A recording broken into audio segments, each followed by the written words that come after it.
Think about the last time you paid for something. Not a major purchase. Just something ordinary. A tank of gas. A bag of groceries. A prescription. A cup of coffee in a paper cup with a plastic lid. The transaction probably lasted 30 seconds. You handed over a card or tapped your phone and it was done. You didn't think about it. You weren't supposed to. But somewhere inside that transaction, inside the supply chain that produced the item, the company that refined or manufactured or shipped it, the real estate the store sits on, the financial institution that processed the payment, there is, with remarkable frequency, a connection to a family name that has been accumulating quietly for a very long time. Not always, not in every case, but more often than most people realize. This documentary is about 7 American families. Not the loudest names in the room, not the ones on the covers of magazines this week, or trending on financial news. The families in this story are older than that. Some of them are older than the industries they came to dominate. Their wealth did not begin with a single app or a fortunate IPO. It began with land, with railroads, with oil in the ground, with gunpowder and steel and copper wire, with the physical infrastructure of a country that was still figuring out what it was going to be. And here is the thing that makes this story genuinely interesting, as opposed to merely dramatic. Most of what these families built is still running. Right now, tonight, while most of the country sleeps. Before we go any further, and this is a genuine question, not a rhetorical one, when you think about who owns America, what picture comes to mind? A politician? A tech CEO in a black turtleneck? A hedge fund that exists only as a string of letters? Hold that image. By the end of this documentary, it will look slightly different. Not because the answer is simpler than you thought, but because it is considerably older. If any part of what you just heard made you curious, if the idea that the infrastructure of your daily life might carry invisible family fingerprints seems worth 3 hours of your evening, then stay with this. And if you find yourself wanting to share it with someone who thinks about how the world actually works, that impulse is worth following. Stories like this one travel best between people who find them genuinely interesting. Not because an algorithm pushed them, but because someone thought, this person needs to hear this. That is all the invitation this documentary needs to offer. Now, 1937, a sociologist named Ferdinand Lundberg published a book called America's 60 Families. It did not receive the attention it probably deserved, partly because the world had other things on its mind, and partly because its central argument, that a remarkably small number of interconnected wealthy families exercised disproportionate influence over American economic and political life, was the kind of claim that was either obvious to the people who knew about it or deeply uncomfortable to the people who didn't. Lundberg was not writing a conspiracy theory. He was doing something more painstaking and, in many ways, more unsettling. He was reading the public record, tax filings, corporate ownership documents, foundation charters, board membership lists. He was following the paper trail of inherited capital through the institutions of American life, and what he found was a pattern, not a secret. A pattern. That pattern has not disappeared. In some ways, it has become more concentrated. In other ways, it has become harder to trace. Because the instruments of wealth, the holding companies, the family offices, the charitable foundations, the diversified investment portfolios, have become more sophisticated. The wealth has not gone anywhere. It has simply become better dressed. This documentary is not an argument. It is not a political statement. It is an examination, calm, historically grounded, and genuinely curious, of how a small number of American families accumulated extraordinary wealth, what they did with it, how they structured it to survive across generations, and what they left behind in the form of systems, institutions, and infrastructure that the rest of the country now depends on, whether it knows it or not. It is, in a sense, a story about how civilization gets built, and by whom, and what happens to the builders. Chapter 1. The Night Shift of History. There is a particular quality to the infrastructure of a country at night. The highways are quieter, but not empty. The freight moves more freely without the interference of commuter traffic. The power grid hums at a slightly different frequency, lower demand, reconfigured load distribution. The financial markets that never truly close have simply moved their activity to other time zones. A cargo ship loaded in Shanghai this morning is somewhere in the Pacific right now, carrying goods that will appear on American shelves in 3 weeks, priced and packaged by decisions made months earlier in boardrooms that most people will never see. The machinery does not stop. It only becomes less visible. This is, in a way, the story of dynastic wealth in America.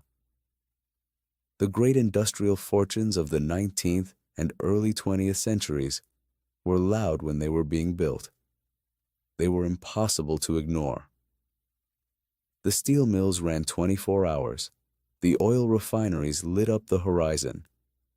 The railroad construction gangs moved across the continent with a violence and ambition that was documented and debated, and, eventually, regulated. The accumulation of capital was a public spectacle. But accumulation is only the first act. The second act, the quieter one, the one that most people miss, is consolidation. The transformation of raw wealth into structures that can survive the death of the founder, the breakup of the monopoly, the crash of the market, the passage of a century. That transformation is less dramatic. It does not appear in newspaper headlines the way that a new railroad line or an oil field does. It appears in trust documents, in foundation charters, in the careful placement of family members on the boards of universities and banks and hospitals, in the slow, patient purchase of land in places that will eventually become valuable. It is the night shift of history, and it runs without interruption. The families in this documentary understood something that most people, most very wealthy people even, do not fully grasp in their own lifetimes.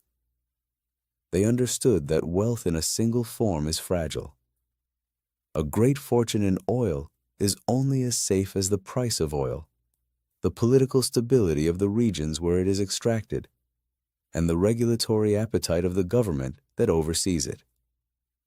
A great fortune in steel is only as safe as the demand for steel and the ability of your workforce to remain productive and your competitors to remain less efficient than you. But wealth converted into systems, into the infrastructure of commerce, into the institutional frameworks that others depend on, becomes something different. It becomes, in a sense, load-bearing. The rest of the economy builds on top of it. And things that are load-bearing are very, very difficult to remove. This is not a cynical observation. It is an engineering one. And the families in this story were, in their various ways, extraordinary engineers of institutional permanence. Chapter 2. What it actually means to own America. The phrase, owning America, is easy to say and genuinely difficult to define. It sounds like the title of a political pamphlet, which is partly why this documentary uses it carefully. What does ownership actually look like at the scale we are discussing? It does not look like a single person holding a deed to the country. It does not look like a secret meeting in a mahogany-paneled room where decisions are made that affect millions of people. Those images come from fiction, and they are more satisfying than the reality precisely because they are simple. The reality is considerably more distributed, more legal, more ordinary-looking, and in many ways more interesting. Ownership at this scale looks like this. It looks like a family trust that holds a controlling stake in a corporation that owns the mineral rights to land in several states. It looks like a foundation endowed with several $1 billion whose investment portfolio includes equity positions in dozens of publicly traded companies. It looks like a family office, a private investment management firm that exists solely to manage the assets of one family, that allocates capital across real estate, private equity, hedge funds, and fixed income instruments with the sophistication of a major bank, but the privacy of a private individual.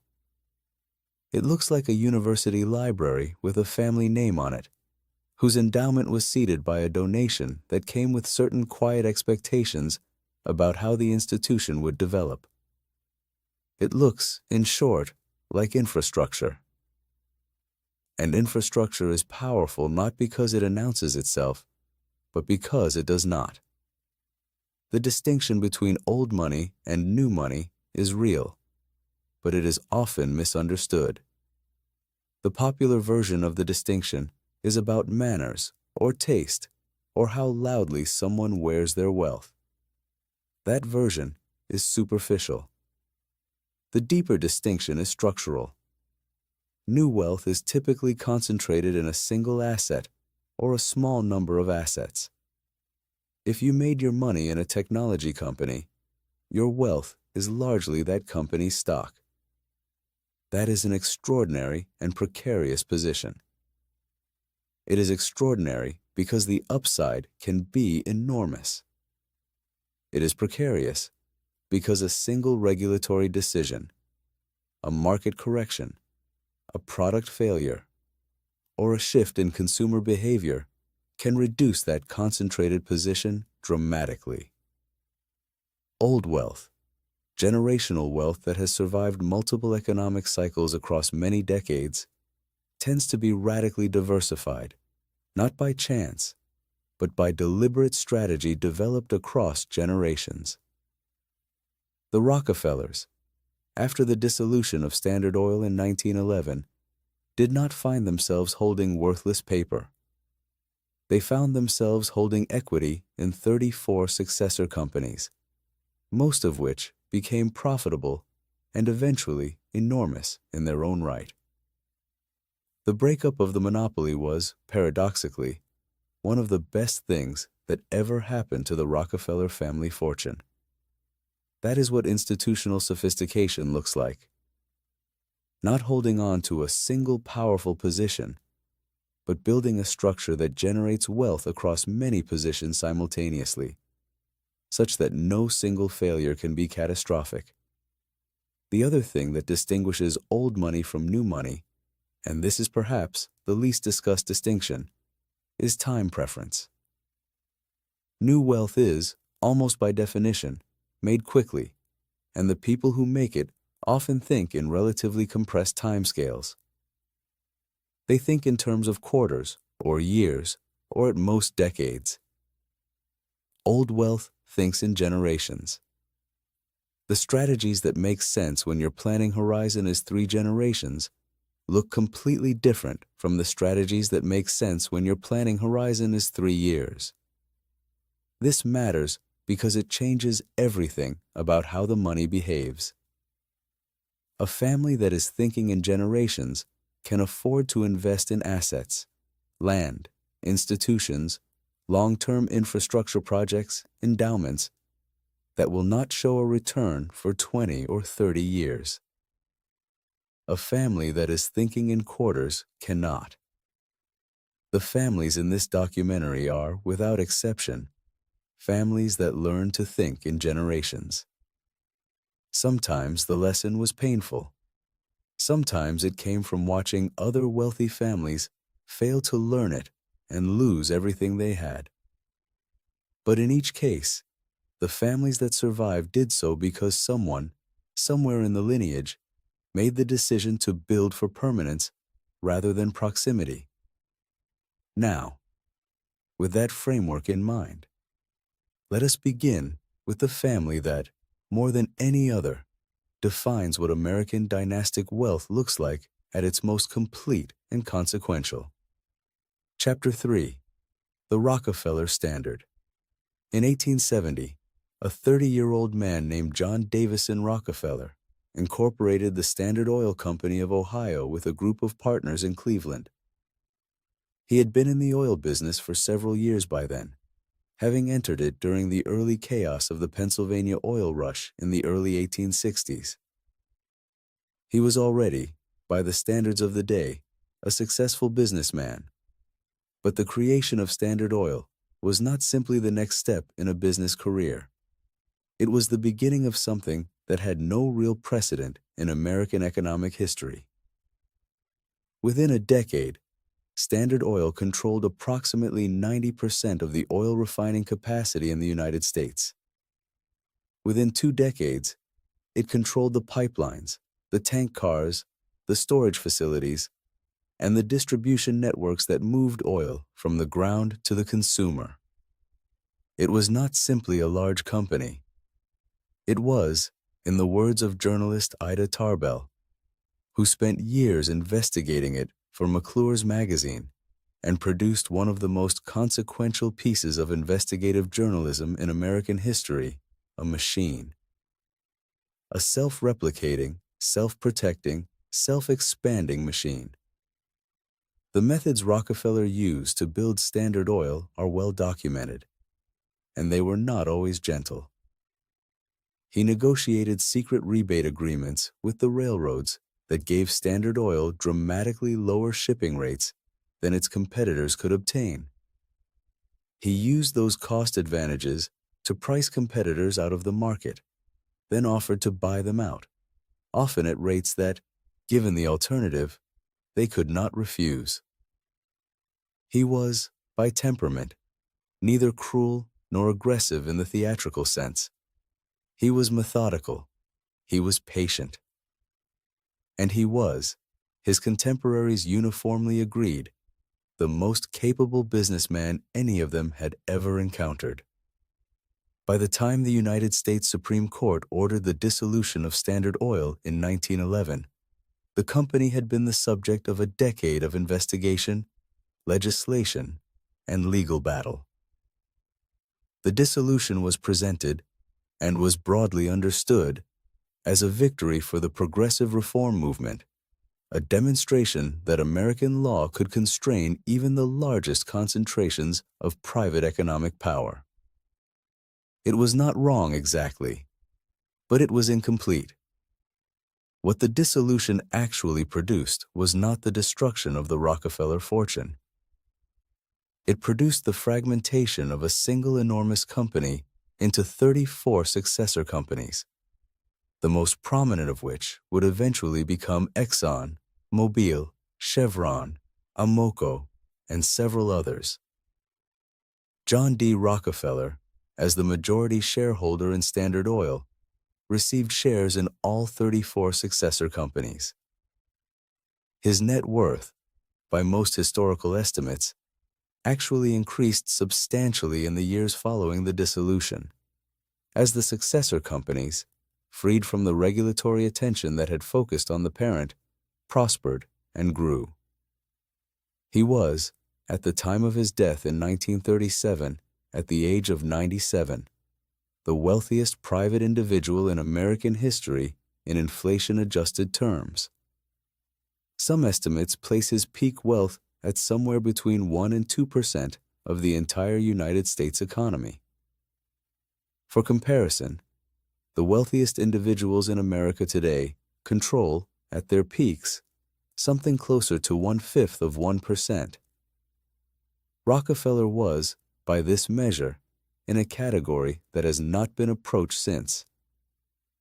But the money is only half the story, and the less interesting half at that. What makes the Rockefeller dynasty genuinely remarkable as a study in dynastic permanence is not the size of the fortune. It is what the family chose to do with it, and how those choices created a kind of institutional infrastructure that has outlasted the original wealth by decades and shows no signs of stopping. John D. Rockefeller began giving away money early. His childhood account books, which survive and have been studied by historians, show that he gave a portion of his earnings to charitable causes from the time he received his first paycheck as a teenager. This was not performance. It was, by all accounts, a genuine expression, a religious conviction that wealth was a form of stewardship rather than possession. He was a devoted Baptist, and his philanthropy was, at least in its origins, an extension of that faith rather than a strategy. But strategy it became. By the end of his life, Rockefeller had donated more than $500 million in early 20th century dollars to educational, medical, and scientific institutions. He founded the University of Chicago. He endowed the Rockefeller Institute for Medical Research, which later became Rockefeller University and produced dozens of Nobel Prize winners. He created the General Education Board, which transformed American public education in the South. He established the Rockefeller Foundation, which became and remains one of the most influential philanthropic organizations in the world. These were not simply charitable donations. They were, whether or not Rockefeller fully intended them to be, institutional anchors. The University of Chicago became one of the world's great research universities. Rockefeller University became a center of biomedical research that changed how Americans understood disease. The Rockefeller Foundation funded the Green Revolution, the agricultural transformation that, historians of development economics generally agree, prevented famines that might otherwise have killed hundreds of millions of people in the 20th century. The family name, attached to these institutions, acquired a kind of legitimacy that transcended the original controversies of Standard Oil. By the middle of the 20th century, the Rockefeller family was not primarily known as an oil dynasty. It was known as a philanthropic one. That transition, from industrial monopolist to institutional benefactor, is one of the most significant rebranding operations in American history. And it was accomplished not through public relations, but through the patient construction of genuinely useful institutions. The second-generation Rockefellers, John D. Rockefeller Jr., the only son, continued and expanded this institutional project. He funded the restoration of colonial Williamsburg. He donated the land on which the United Nations headquarters in New York was built. He commissioned Rockefeller Center, the Art Deco complex in Midtown Manhattan that remains one of the most recognizable pieces of urban architecture in the world. He was, in the assessment of most historians who have studied him, a genuinely thoughtful steward of an extraordinary inheritance, a man who understood that his role was not to accumulate more, but to ensure that what already existed would endure. The third generation, the 5 sons of John D. Rockefeller Jr., known collectively in the press as the Brothers, extended the family's reach in different directions. John D. Rockefeller III focused on Asian affairs and cultural philanthropy. Nelson became governor of New York and served as vice president of the United States under Gerald Ford. Lawrence focused on conservation and venture capital in aviation and technology. Winthrop moved to Arkansas, where he eventually became governor. David, the youngest and the longest lived, dying in 2017 at the age of 101, ran Chase Manhattan Bank for more than a decade, served on the boards of dozens of major institutions, and became, in the estimation of many observers, the most quietly influential private citizen in 20th century America. David Rockefeller's relationships and institutional connections were, by any measure, extraordinary. He knew personally virtually every major world leader and every significant financial figure of his era. He had breakfasted with Nikita Khrushchev. He had visited Fidel Castro in Havana. He had dined with every American president from Eisenhower to Obama. He helped found the Trilateral Commission, an organization of business, political, and intellectual leaders from North America, Europe, and Japan that was created in 1973 to promote international cooperation. This organization was, and continues to be, the subject of considerable conspiratorial speculation. The reality of it is both simpler and more revealing. It was an elite networking organization, the kind of structure through which very powerful people coordinate ideas and relationships across institutional boundaries without the formality of government. It was, in other words, exactly the kind of structure that a family thinking in generational terms would find useful. The Rockefeller family fortune, by the time David died, had been divided across so many branches and sub-branches of the family. There are now estimated to be more than 200 Rockefeller descendants, that no single individual controls anything like the original concentration of wealth. The family office, Rockefeller Capital Management, manages approximately $30 billion in assets. The Rockefeller Foundation has an endowment of roughly $5 billion. Rockefeller University's endowment stands at approximately $2 billion. These are substantial sums, but they are not, by modern standards, extraordinary compared to the largest private fortunes. What is extraordinary is the institutional footprint.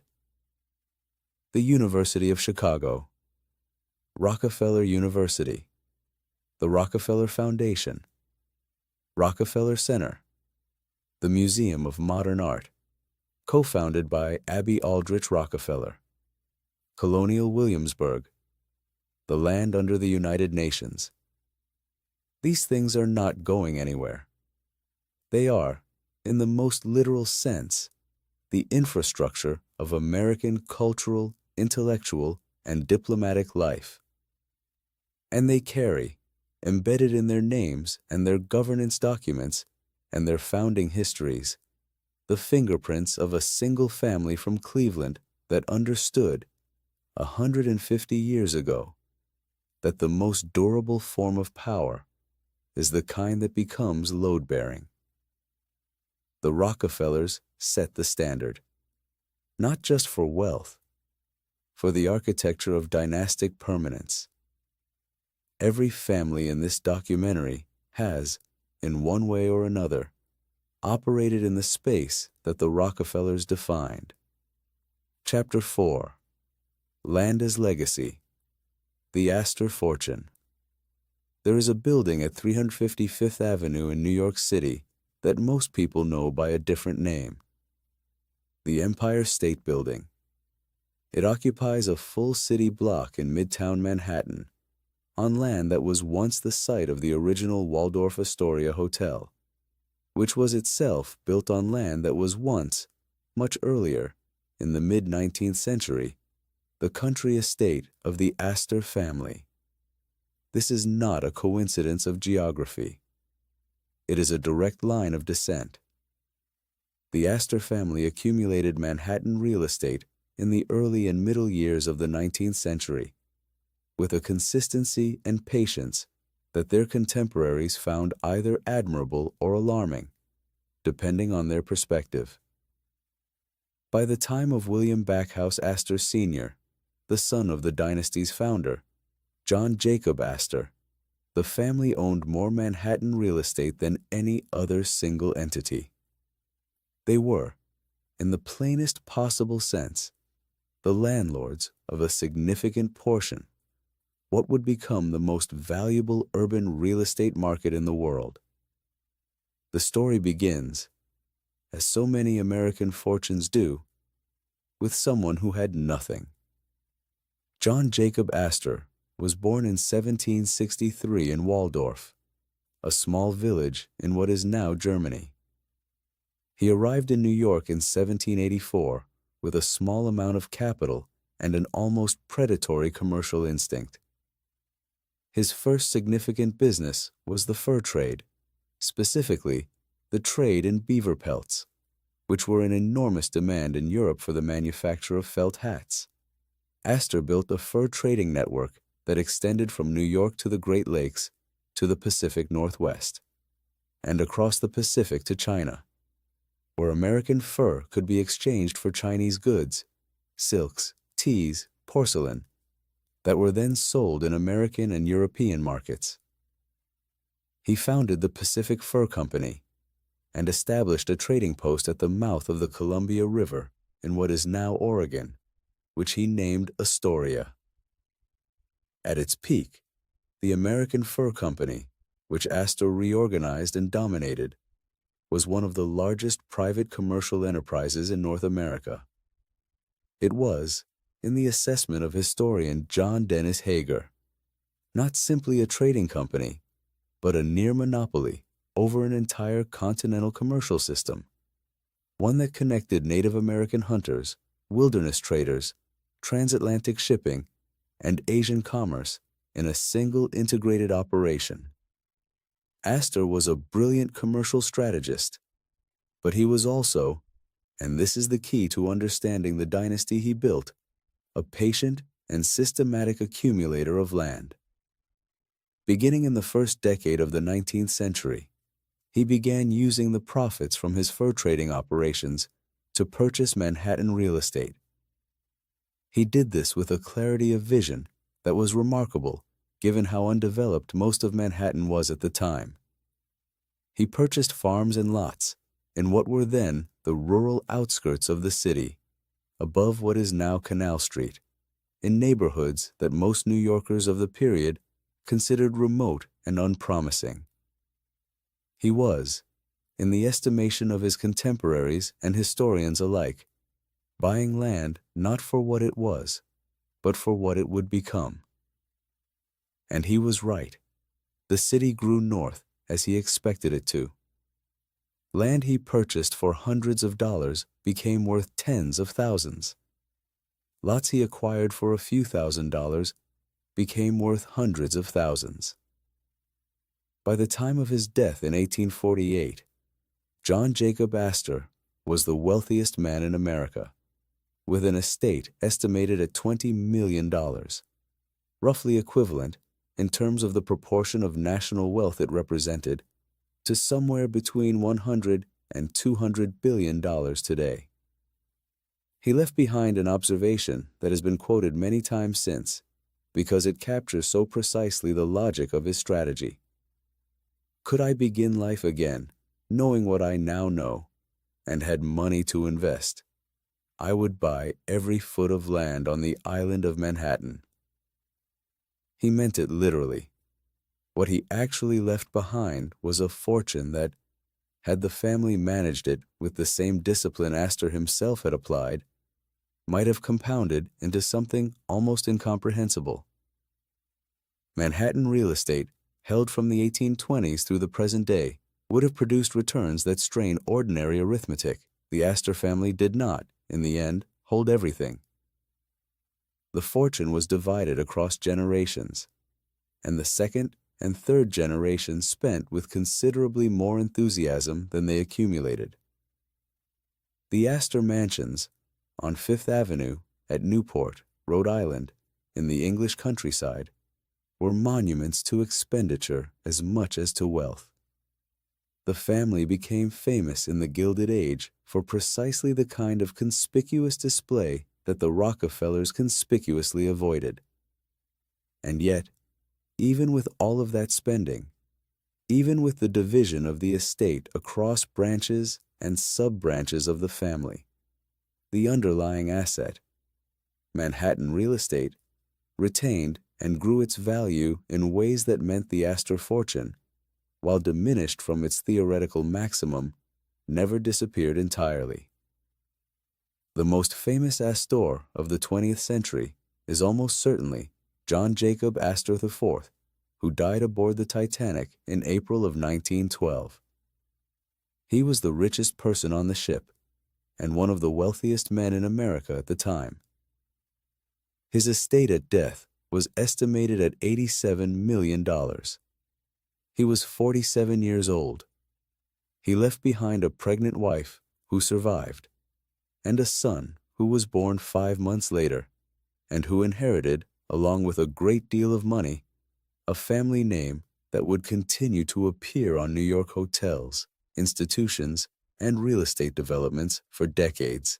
The Astor name appears today on the lobby wall of the New York Public Library, which was built in part on land that John Jacob Astor originally owned and whose founding was supported by a bequest from his estate. It appears in Astoria, Oregon, named for his trading post. It appears in the Astor Place subway station in Lower Manhattan. It appears in the archives of the Metropolitan Opera, which the Astor family helped found. It appears, in a way that most New Yorkers never think about, in the physical fabric of a city whose geography was partly shaped by one man's methodical decision, more than 2 centuries ago, to buy land that everyone else thought was too far north. That, in itself, would be remarkable enough. But the story of how land, simple, unglamorous, difficult to destroy land, becomes the most durable form of inherited wealth is one that appears, in different forms, in almost every dynastic fortune this documentary examines. Real estate does something that most other assets cannot. It does not go bankrupt. It does not become obsolete. It does not require reinvention. It requires maintenance, management, and patience, all of which can be hired. The asset itself simply sits there, appreciating, generating rental income, and waiting for the city to grow around it. John Jacob Astor understood this before most people did, and in understanding it, he created a template for dynastic wealth preservation that still influences how the largest family fortunes in America are managed today. Land first, everything else second. This is a good moment to pause, not because the story is slowing down. It is, if anything, just getting started. But because the two families we have examined so far reveal something important about the architecture of American dynastic wealth before we move into the more complicated territory ahead. The Rockefellers built permanence through institutional infrastructure. Museums, universities, foundations, medical research centers, structures that the public came to depend on and that carried the family name with a legitimacy that the original fortune, built on monopoly, could never have achieved on its own. The Astors built permanence through land, through the simple, patient, undramatic act of owning ground that everyone else needed to stand on. These are two different strategies, but they share a common insight: that the most durable wealth is not the kind that sits in a single account, concentrated and vulnerable, but the kind that becomes embedded in the systems and structures that other people, and eventually entire cities and institutions, cannot function without.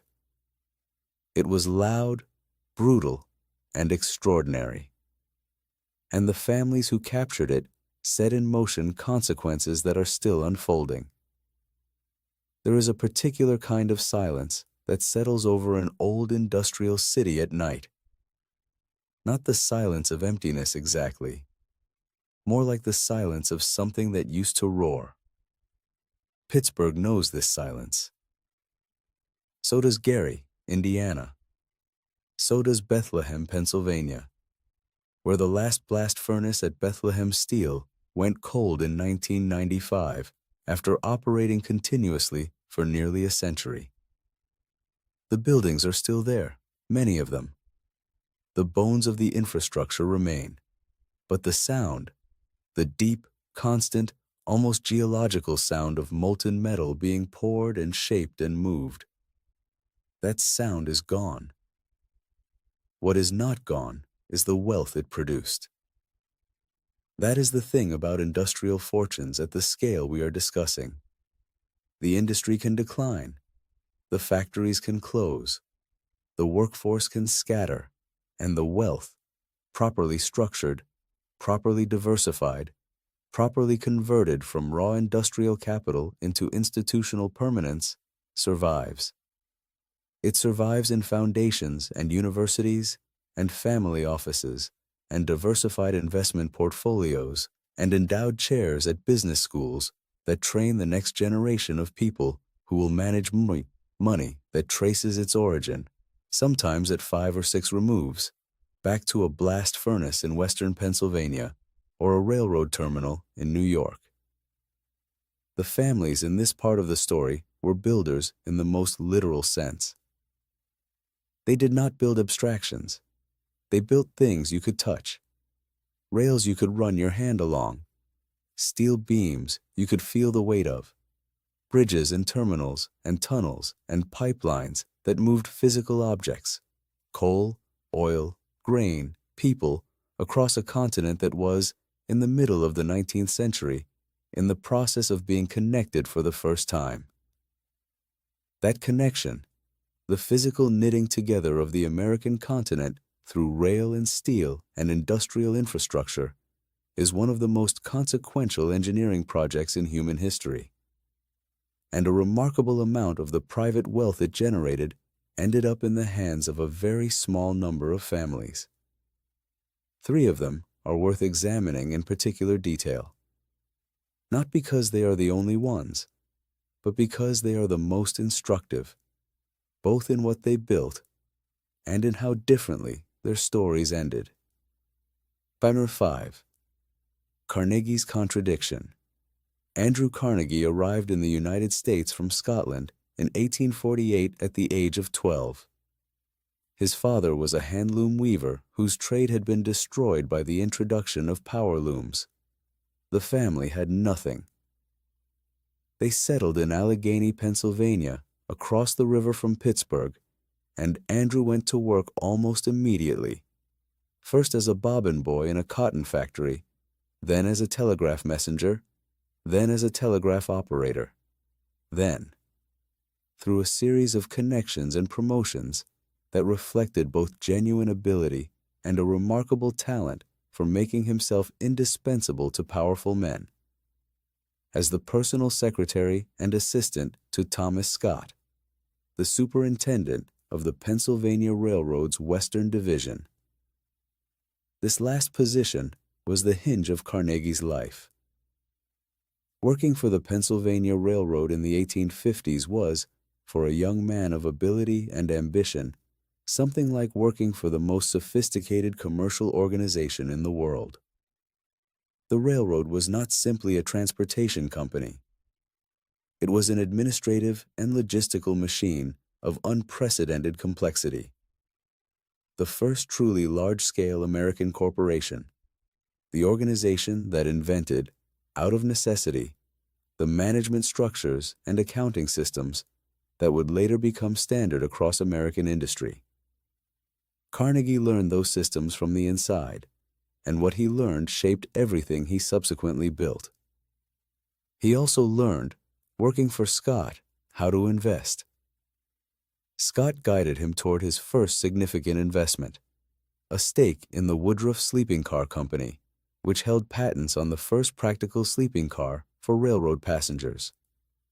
Carnegie borrowed money to make the investment, and it paid off substantially. He began investing in oil, in railroad bridges, in telegraph companies, in iron manufacturing. By the time the Civil War ended, he was already a wealthy man, but he was not yet a steel man. The conversion to steel came in the late 1860s and early 1870s, and it came because Carnegie understood something that most ironmasters of the period had not yet fully grasped. The Bessemer process, developed by the English engineer Henry Bessemer in the 1850s, made it possible to produce steel, which is stronger, more flexible, and more durable than iron, at a cost that made it competitive with iron for large-scale construction. The railroads were going to need steel rails. The cities were going to need steel beams. The bridges were going to need steel cables. Whoever could produce steel at sufficient scale and sufficient quality to meet that demand was going to be very wealthy indeed. Carnegie moved into steel with the same methodical intelligence he had applied to everything else. He built the Edgar Thomson Steel Works near Pittsburgh in 1875, named, with characteristic shrewdness, after the president of the Pennsylvania Railroad, his most important potential customer. He hired the best metallurgical talent he could find, including Captain William Jones, a Civil War veteran and self-taught engineer who became one of the most innovative figures in the early American steel industry. He invested constantly in new technology, upgrading equipment when competitors were cutting costs, accepting short-term reductions in profit in exchange for long-term improvements in efficiency. He also drove costs with a relentlessness that his workers experienced as something considerably less pleasant than managerial efficiency. The Carnegie steel mills ran 12-hour shifts, 7 days a week.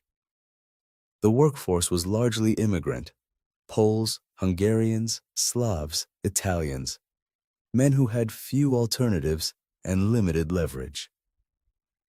When workers at the Homestead Steel Works, one of Carnegie's most productive facilities, attempted to defend their union contract in 1892, Carnegie, who was in Scotland at the time and who had expressed, in writing, a public sympathy for the labor movement that his actions spectacularly contradicted, authorized his partner Henry Clay Frick to break the strike by whatever means necessary. Frick hired 300 Pinkerton detectives, armed them, and sent them by barge up the Monongahela River to the plant. What followed was a battle, a literal armed battle, lasting more than 12 hours, in which workers and Pinkertons exchanged gunfire and casualties mounted on both sides. The state militia eventually arrived. The union was broken, and the Carnegie Steel Company emerged with its positions strengthened and its labor costs reduced. The Homestead Strike of 1892 became one of the defining events in American labor history. It demonstrated, with brutal clarity, the power imbalance between capital and labor in the Gilded Age industrial economy, and it attached to Carnegie's name a shadow that his subsequent philanthropy never entirely erased. And then, this is the part of the story that is genuinely strange and genuinely worth sitting with. Carnegie sold everything. In 1901, he negotiated the sale of Carnegie Steel to J.P. Morgan for $480 million, making it the largest private business transaction in American history to that point. The company was reorganized as United States Steel, the first corporation in American history to be capitalized at over $1 billion. Carnegie himself received approximately $225 million in gold bonds as his personal share. a sum that, in terms of its proportion of national economic output, has been compared to somewhere between $5 and $10 billion in contemporary terms. He then proceeded to give nearly all of it away. This is Carnegie's contradiction, and it is a genuine one. He built his fortune through methods that caused enormous suffering: the grinding poverty of 12-hour shifts, the violence of homestead, the systematic suppression of worker organizing. And then he spent the rest of his life, with what appears to have been genuine conviction, trying to ensure that the wealth he had accumulated would serve the public good. He gave away more than $350 million before his death in 1990. He built 2,509 public libraries in the United States, Britain, Canada, Australia, New Zealand, and elsewhere. The Carnegie Library System remains the largest private library construction program in history. He funded Carnegie Hall in New York. He established the Carnegie Institute of Technology in Pittsburgh, which eventually became Carnegie Mellon University. He created the Carnegie Endowment for International Peace. He funded the Hague Peace Palace in the Netherlands. He endowed teachers' pensions through what became TIAA, the organization that today manages retirement funds for millions of American educators. The philanthropy was not without its own complications. Carnegie had strong opinions about how his money should be used, and he was not shy about expressing them. His libraries came with conditions. Communities had to provide the land and commit to ongoing operational funding. His educational institutions reflected his particular views about what kind of education was most useful. His peace initiatives, however well-intentioned, were powerless to prevent the First World War, which broke out 5 years before his death, and which he regarded as a personal and civilizational catastrophe. But the scale of the institutional footprint he created is difficult to overstate. 2,500 libraries, a major research university, a world-class concert hall, a peace endowment that still operates, a pension system that still supports millions of educators. These institutions were built with money generated by the labor of men who worked 12-hour shifts in blast furnace heat and were denied the right to organize collectively. That tension between the source of the wealth and the uses to which it was put is one that historians continue to examine, and one that the institutions themselves have not always found it comfortable to confront. What Carnegie left behind was not a dynasty in the conventional sense. He had one daughter, Margaret, and he did not structure his fortune for multi-generational family control in the way that Rockefeller did. He wanted the money gone, dispersed into public institutions within his lifetime or shortly after.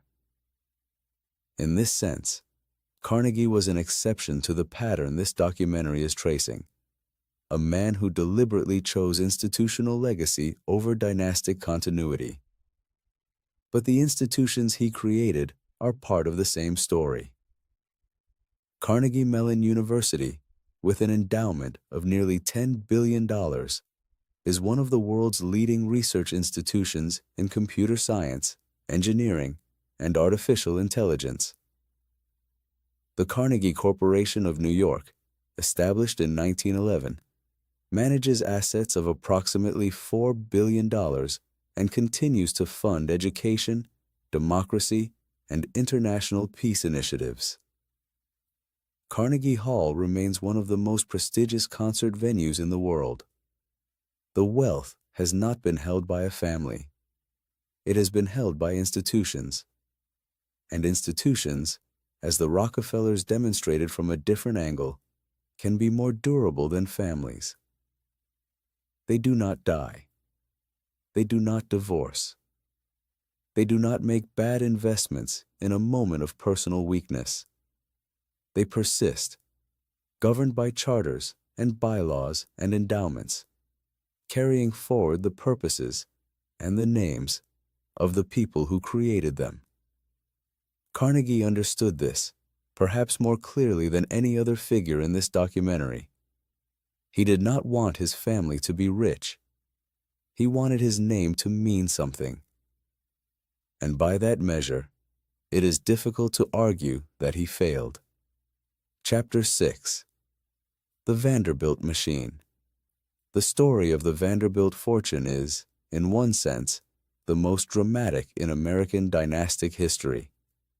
It begins with one of the most ferocious commercial competitors of the 19th century, reaches a peak of wealth that briefly made the Vanderbilts the richest family in America, and then, over the course of roughly 3 generations, dissipates with a speed that astonished even the people watching it happen. It is, in other words, the cautionary tale. And it belongs in this documentary not despite the fact that it ends in relative decline, but because of it. The Vanderbilt story illuminates, by negative example, exactly what the other dynasties in this story did that the Vanderbilts, in the end, did not. Cornelius Vanderbilt was born in 1794 on Staten Island, the son of a farmer and ferryman. He left school at 11. By 16, he was operating his own small ferry between Staten Island and Manhattan, having borrowed $100 from his mother to buy a periauger, a flat-bottom sailing vessel, and established a passenger and freight service across New York Harbor. What he had, in extraordinary abundance, was commercial aggression. He understood competition not as something to be accommodated or navigated around, but as something to be destroyed. His early career in the ferry and steamboat business was a sustained demonstration of this principle. He worked for the shipping magnate Thomas Gibbons, running steamboats in defiance of a monopoly granted to Robert Livingston and Robert Fulton by the New York State Legislature. The resulting legal battle went to the Supreme Court and produced the landmark 1824 decision in Gibbons v. Ogden, which established federal supremacy over interstate commerce and, incidentally, opened the nation's waterways to competitive navigation. Vanderbilt eventually set up his own steamboat operations, then expanded into long-distance shipping, then into ocean-going vessels. He established a transit route across Nicaragua that competed with the Panama route for California-bound passengers during the gold rush. He operated transatlantic steamships. By the middle of the 19th century, he was one of the wealthiest men in America, having built his fortune entirely in water transportation. Then, at an age when most men of his era were considering retirement, Cornelius Vanderbilt pivoted. He was in his late 60s, and he decided to build a railroad empire. This decision, made in the early 1860s when Vanderbilt was already past 65, produced the New York Central Railroad System, which by the time of his death in 1877 connected New York City to Chicago through a network of consolidated and acquired lines that represented one of the largest private infrastructure investments in American history. The New York Central was not simply a profitable railroad. It was the commercial spine of the northeastern United States. Goods, people, and raw materials moved along it in volumes that shaped the economic geography of an entire region. Vanderbilt built Grand Central Depot in New York, the predecessor to the current Grand Central Terminal, as the southern terminus of his railroad empire. He built it on 42nd Street, in a part of Manhattan that was then considered inconveniently far north of the city's commercial center. Within a generation, 42nd Street was the center of the city. He died in 1877 with an estate estimated at $100 million. At the time, the largest private fortune in American history. His son, William Henry, inherited 90% of it and doubled it within 8 years, largely by selling railroad stocks at advantageous prices while maintaining operational control. William Henry Vanderbilt died in 1885, reportedly the wealthiest man in the world at the time. At the reading of William Henry's will, the assembled family learned that the fortune, approximately $200 million, had been divided among 8 children, with the 2 eldest sons receiving the largest shares. This was the beginning of the end.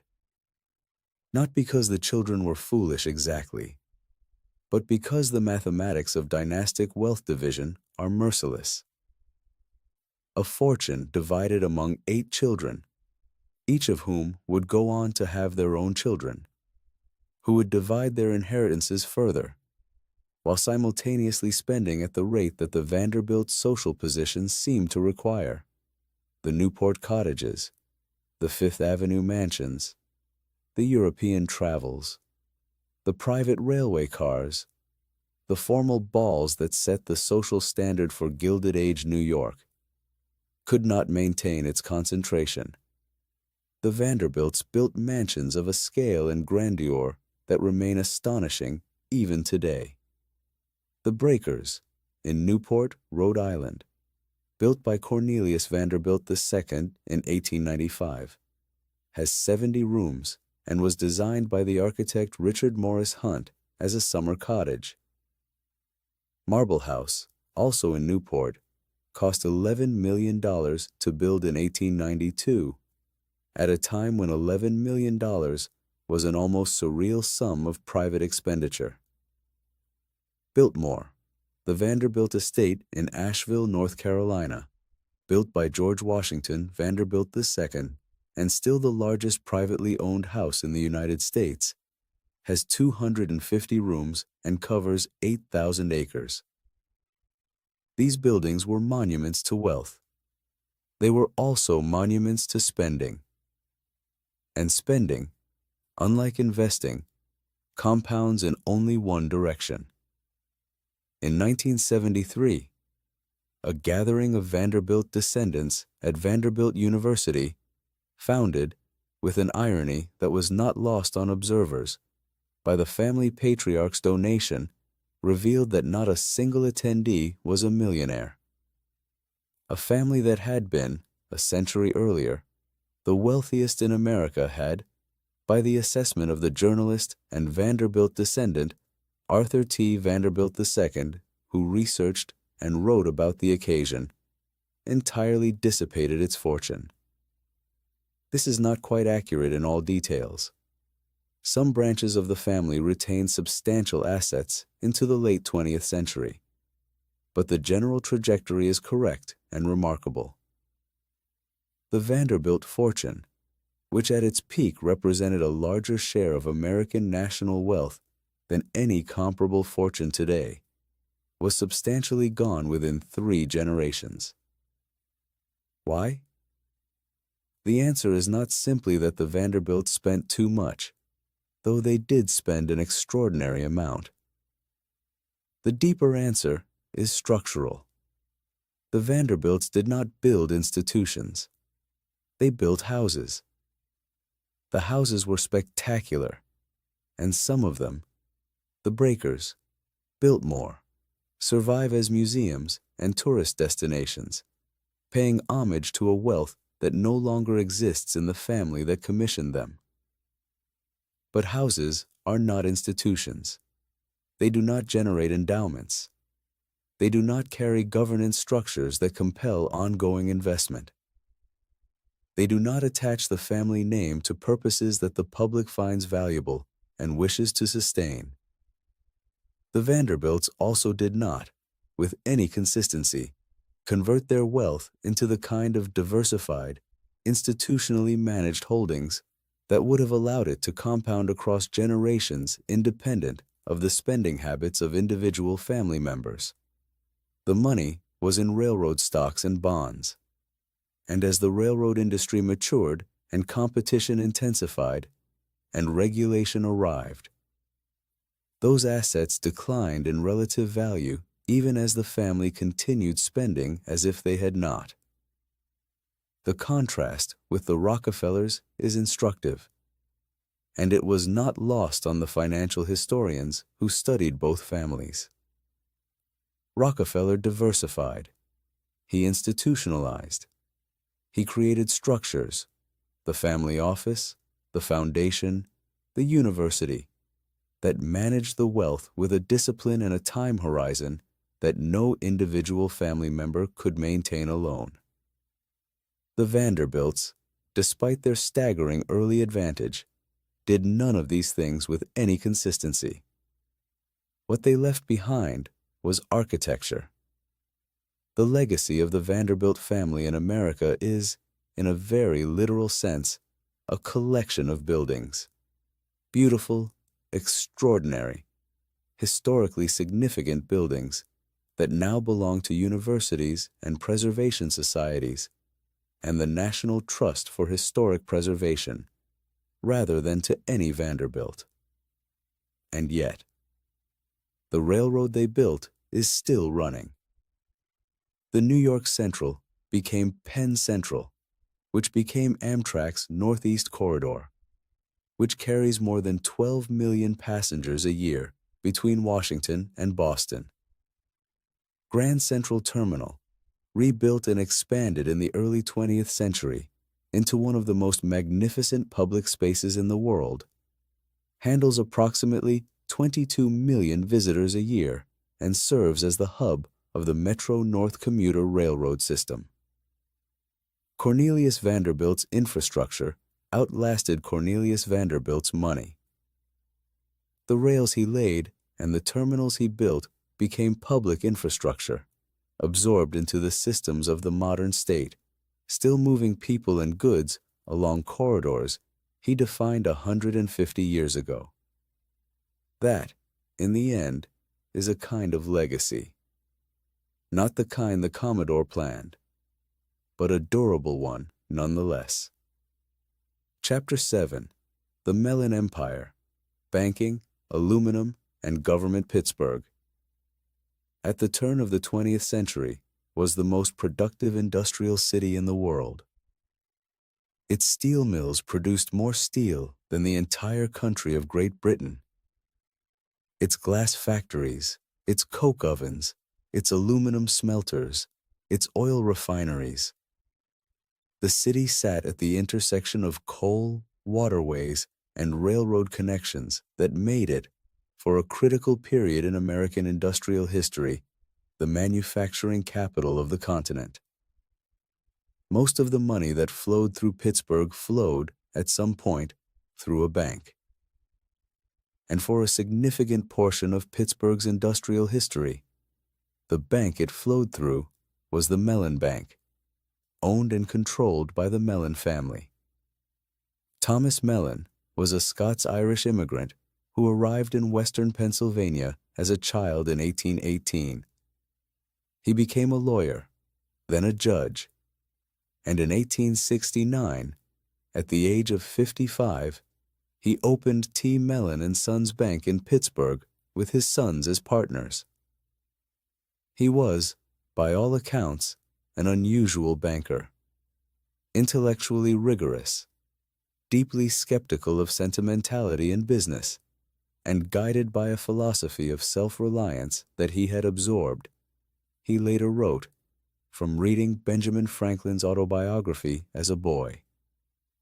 He believed, with almost theological conviction, that thrift, discipline, and the intelligent deployment of capital were the highest virtues a man could practice.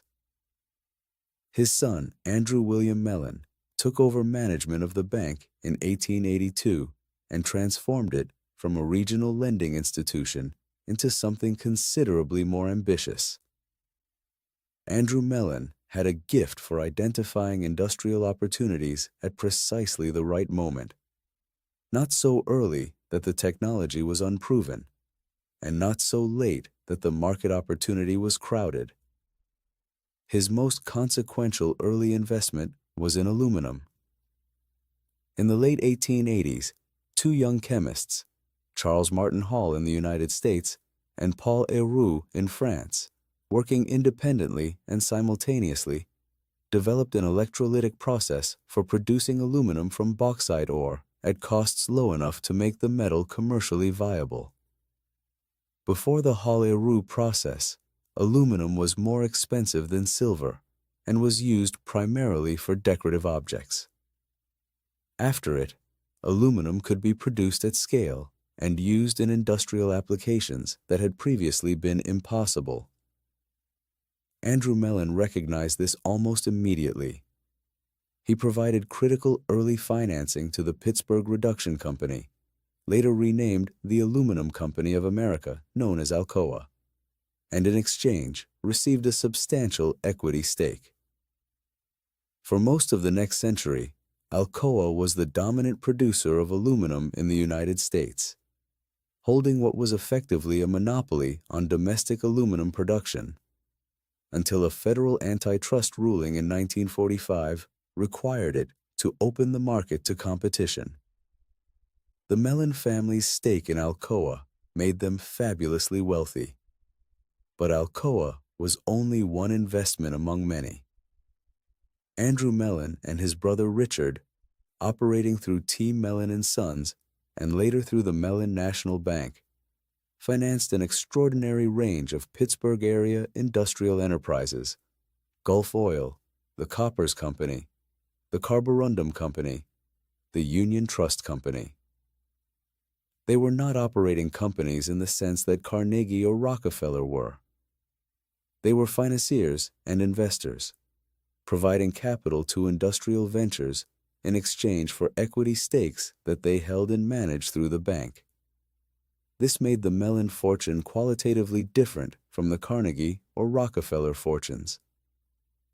It was not built on a single dominant industry.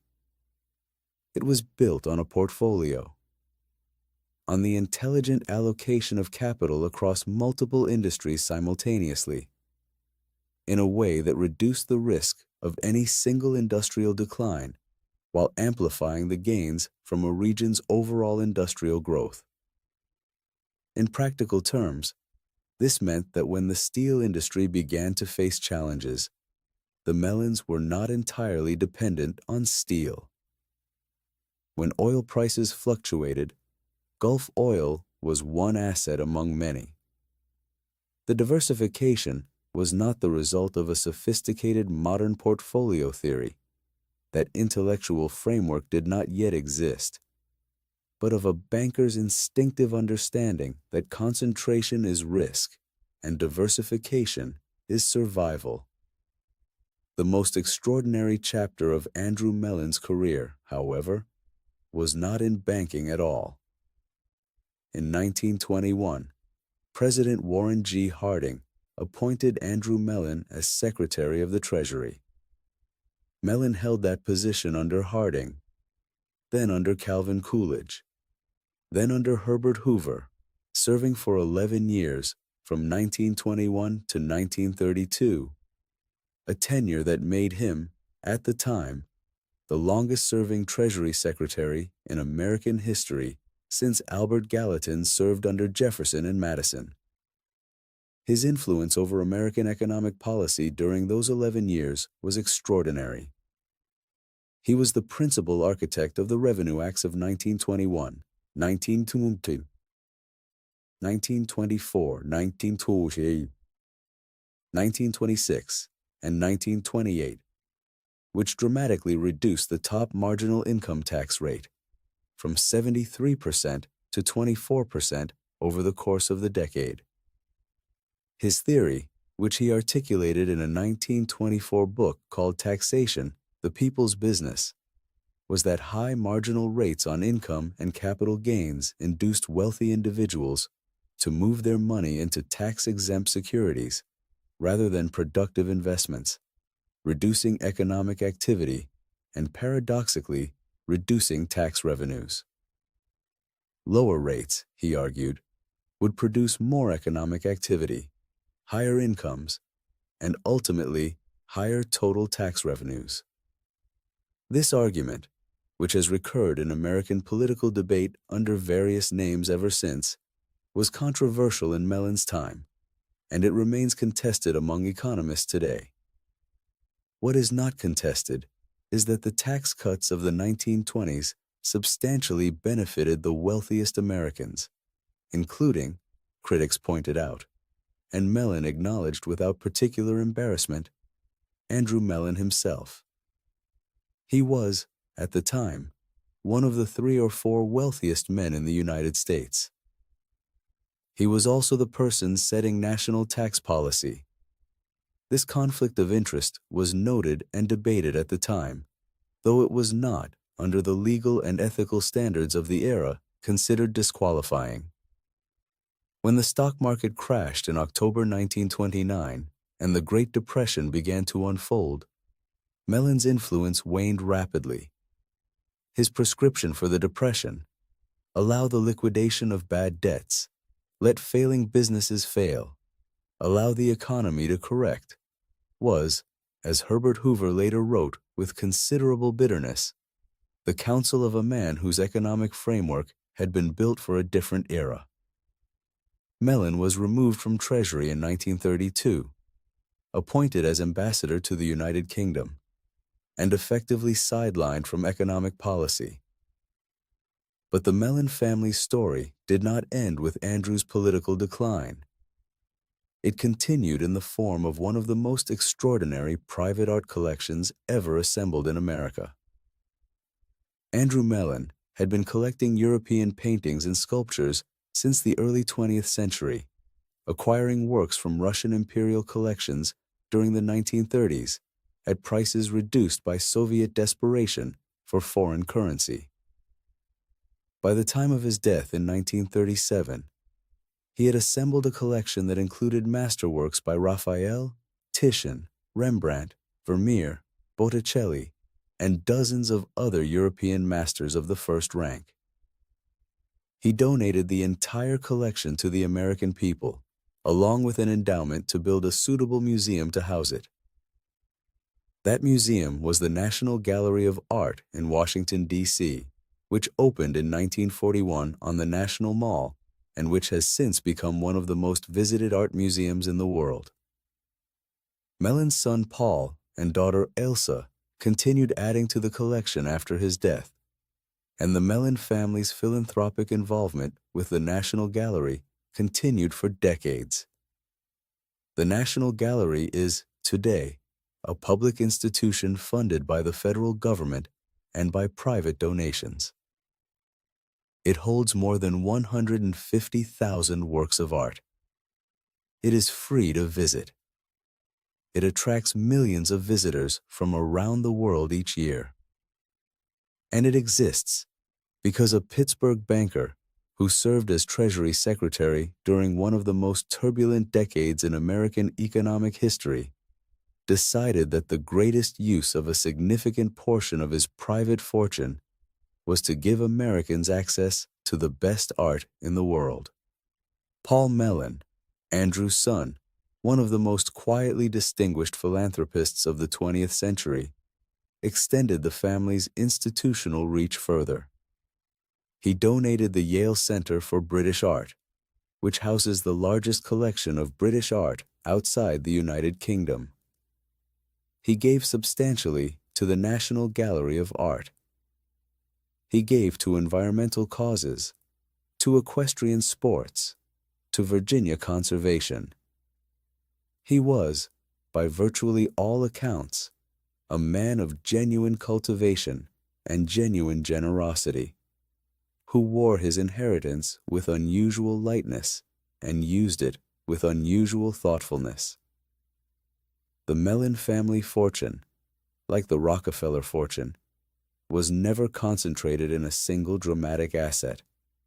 It was distributed across banking interests, industrial equity, real estate, art collections, and eventually philanthropic endowments, in a way that made it resilient to the kinds of shocks that destroyed more concentrated fortunes. The family is less visible today than it was at the height of Andrew Mellon's political influence, but the institutions it built, the National Gallery, the Yale Center for British Art, Mellon's contributions to Carnegie Mellon University are permanent features of American cultural life. Chapter 8. The DuPont Century. There is a bridge in Delaware, a fairly ordinary-looking bridge by the standards of modern infrastructure, concrete, functional, spanning the Christina River near Wilmington. What is not ordinary about it is what it replaced, and what stood there before the bridge. A powder mill, built in 1802 by a French immigrant named Eleuthère Irénée Dupont de Nemours, on a site he chose specifically because the Brandywine Creek provided reliable water power, and because the surrounding Piedmont Hills offered some protection in the event, which was not infrequent, that gunpowder exploded during manufacture. The E.I. Dupont de Nemours and Company, founded on that site more than 220 years ago, is still in operation. It is one of the oldest continuously operating industrial enterprises in the United States. And for more than a century of its history, it was controlled, owned outright, its strategic direction entirely determined by members of the DuPont family. The DuPont story begins, like several of the stories in this documentary, with an immigrant's ambition and a specific, practical understanding of a commercial opportunity. Eleuthère Irénée Dupont had trained in France under Antoine Lavoisier, the founder of modern chemistry, at the Royal Gunpowder Administration. When he arrived in the United States in 1800, he recognized that American gunpowder is of considerably lower quality than European powder, and that a young and expanding nation, one that was simultaneously pursuing westward expansion, managing frontier conflicts, and maintaining a military, would need gunpowder of reliable quality in very large quantities. He was right. The company he founded on the Brandywine Creek in 1802 grew steadily through the 19th century, supplying gunpowder for the War of 1812, the Mexican-American War, the Civil War, and the decades of westward expansion that consumed enormous quantities of explosive powder for mining, railroad construction, and land clearing.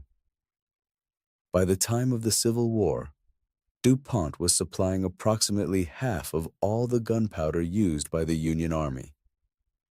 This was a government contract business of extraordinary scale, and it created a family fortune that was, by the end of the 19th century, substantial and deeply entrenched.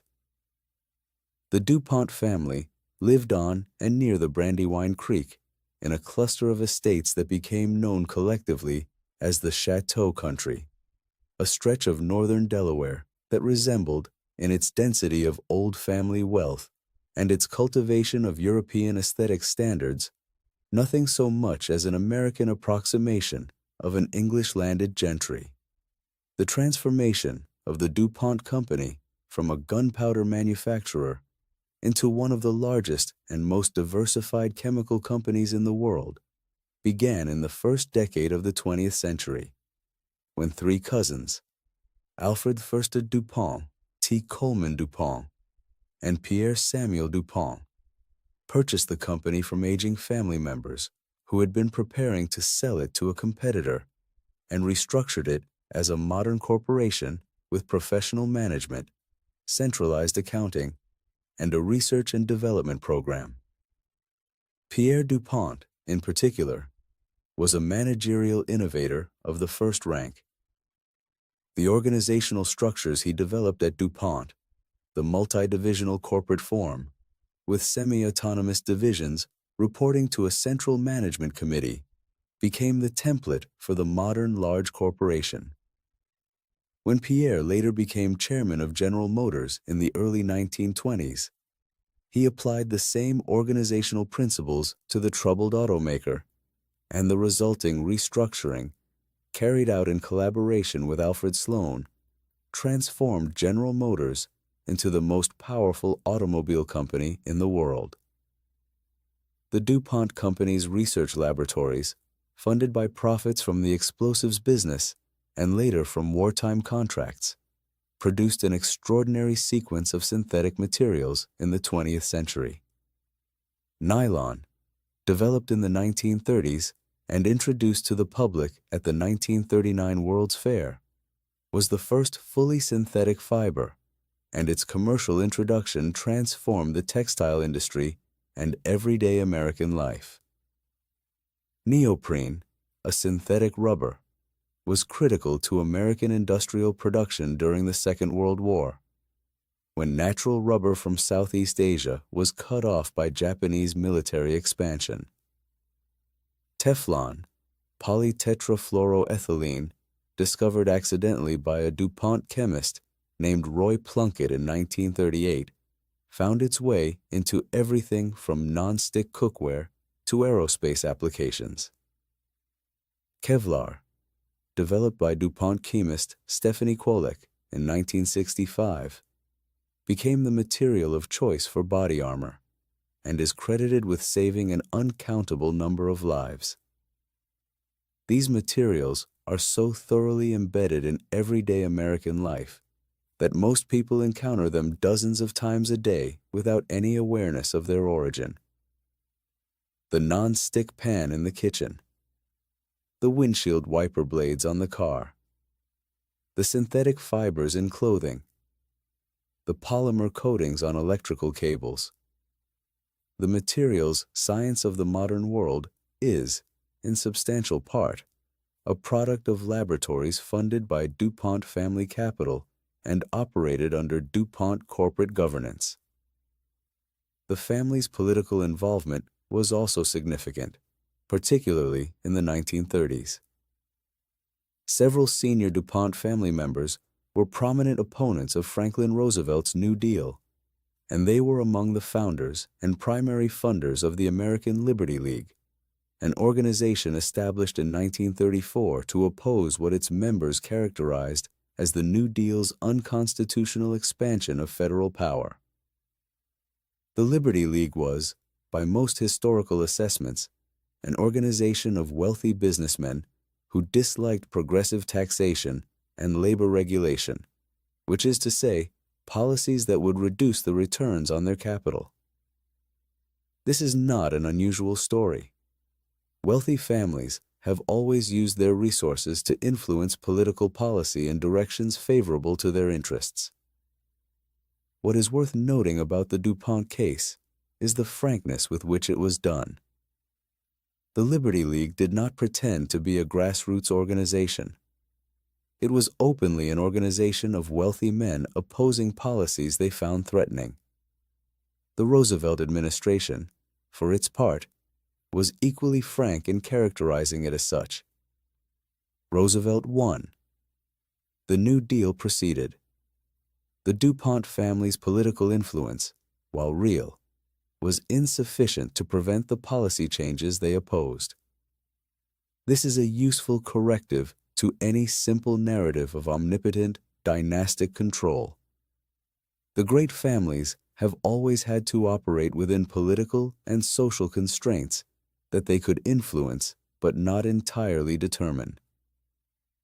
What they could determine was the structure of their own enterprises, and the DuPont Company, restructured as a modern corporation with diversified products and a powerful research capacity, survived and thrived through the New Deal, through the Second World War, through the post-war economic expansion, and through the environmental and regulatory challenges of the late 20th century. The family's direct control of the company diminished over the decades as shares were distributed among a growing number of descendants. The DuPont family, by the late 20th century, numbered in the hundreds, and as the company evolved through mergers and restructuring. DuPont merged with Dow Chemical in 2017, forming Dow DuPont, which subsequently split into 3 separate companies. The DuPont family name remains on one of them, DuPont de Nemours, but the days of family control ended long before the merger. What did not end was the institutional infrastructure the family created in Delaware. The Hagley Museum and Library, located on the original Brandywine Creek powder mill site, preserves and studies the history of American enterprise. Longwood Gardens, the estate of Pierre Samuel DuPont, donated to a nonprofit foundation after his death and now operated as one of the premier horticultural gardens in North America, attracts more than 1 million visitors each year. The Winterthur Museum, the Henry Francis DuPont Winterthur Museum of American Decorative Arts, holds one of the most significant collections of American furniture, silver, textiles, and ceramics in the world. And the materials.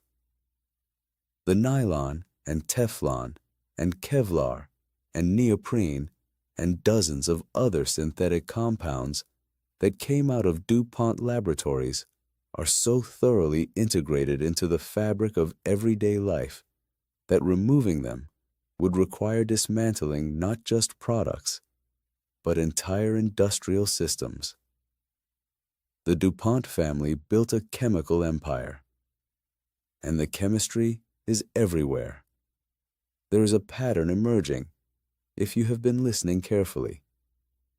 Not every dynasty in this documentary follows it perfectly, but the outline is consistent enough to be worth naming before we move into part 3.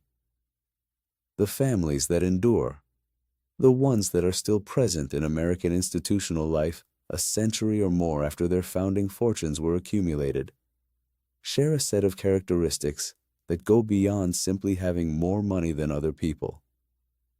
They converted raw capital into institutional structures early. Universities, foundations, museums, research laboratories, structures that do not depend on the continued brilliance or discipline of individual family members, but that carry forward family purposes and family names through their own institutional momentum. They diversified, not always by plan, not always smoothly, but consistently enough that the decline of any single industry or asset did not represent the decline of the entire fortune. They thought in generations. The strategies that made sense for a Rockefeller, or a Mellon, or a DuPont were strategies calibrated not for next year's returns, but for the financial and social position of children and grandchildren and great-grandchildren who were not yet born when the original decisions were made. And they integrated their wealth into systems that other people depended on. This is perhaps the most important factor of all. When your family's money is embedded in a university that trains the nation's scientists, in a museum that houses irreplaceable art, in a railroad that carries the commerce of a region, in a research laboratory that produces materials used in every American home, it becomes very difficult to disentangle. Not impossible, but difficult. And the longer it remains entangled, the more load-bearing it becomes. Sometime around 10 o'clock on a weekday evening, the average American household makes a series of small decisions that feel entirely personal. What to watch, what to snack on, whether to check the news one more time before bed, whether to order something online that will arrive tomorrow, or whether to pick it up at the store in the morning. These feel like free choices, and in the most immediate sense, they are. Nobody is forcing the remote control or the phone or the shopping cart.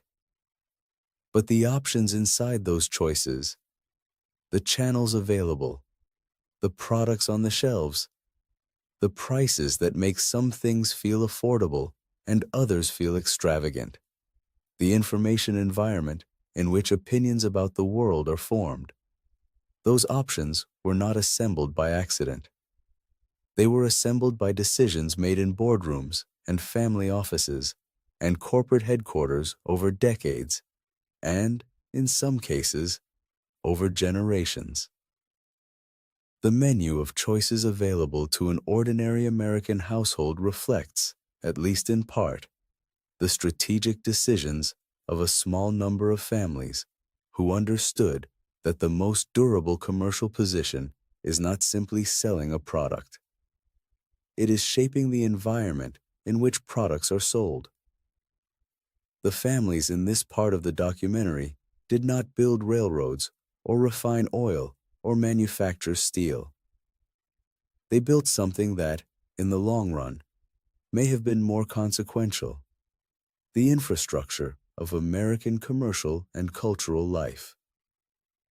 The stores where people shop, the media through which they understand the world, the food that sits in their pantries, the candy in their pockets, the information that shapes their opinions before they are even fully aware that their opinions are being shaped. These are not abstract forces.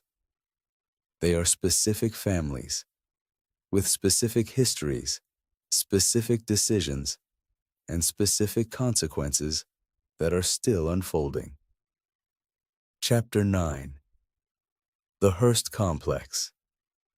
William Randolph Hearst did not invent American journalism, but he did something that, in the long run, may have been more consequential than invention. He industrialized it. He took the newspaper, an object that had existed for centuries as a vehicle for information, opinion, and commercial advertising, and transformed it into a mass-market product manufactured at continental scale, designed not merely to inform its readers, but to excite them, to provoke them, to make them feel that the world was more dramatic and more threatening and more interesting than it might otherwise have seemed. He was, by any measure, one of the most influential figures in the history of American media. He was also one of the most complicated. And the fortune he built, and the institutions it produced, remain part of the American media landscape today, more than 70 years after his death. The story begins, as so many of the stories in this documentary begin, with a father's fortune and a son's ambition. George Hearst was a Missouri-born miner who made an enormous fortune in the American West, not through a single lucky strike, but through a series of calculated investments in mining properties that turned out to contain some of the richest ore deposits in the history of American mining. His ownership stakes in the Comstock Lode in Nevada, the Homestake Mine in South Dakota, and the Anaconda Copper Mine in Montana made him one of the wealthiest men in California by the 1880s. He eventually became a United States Senator from California, serving from 1886 until his death in 1891.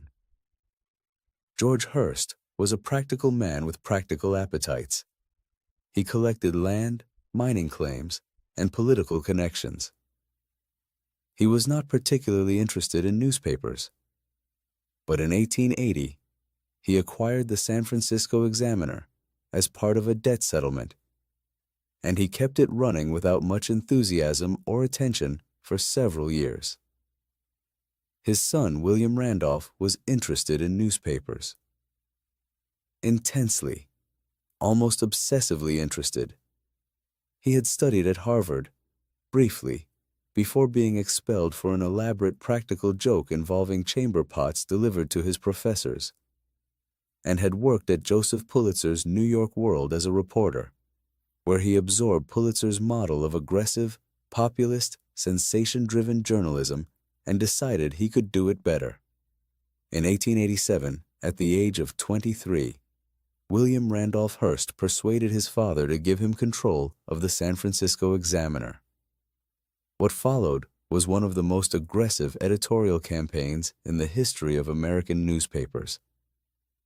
Hearst hired the best writers he could find, paid them more than anyone else was paying, commissioned investigative stories on civic corruption and social injustice, ran photographs and illustrations with a drama and scale that no other paper in the city could match, and reduced the price of the paper to make it accessible to working-class readers who had previously been outside the market for daily news.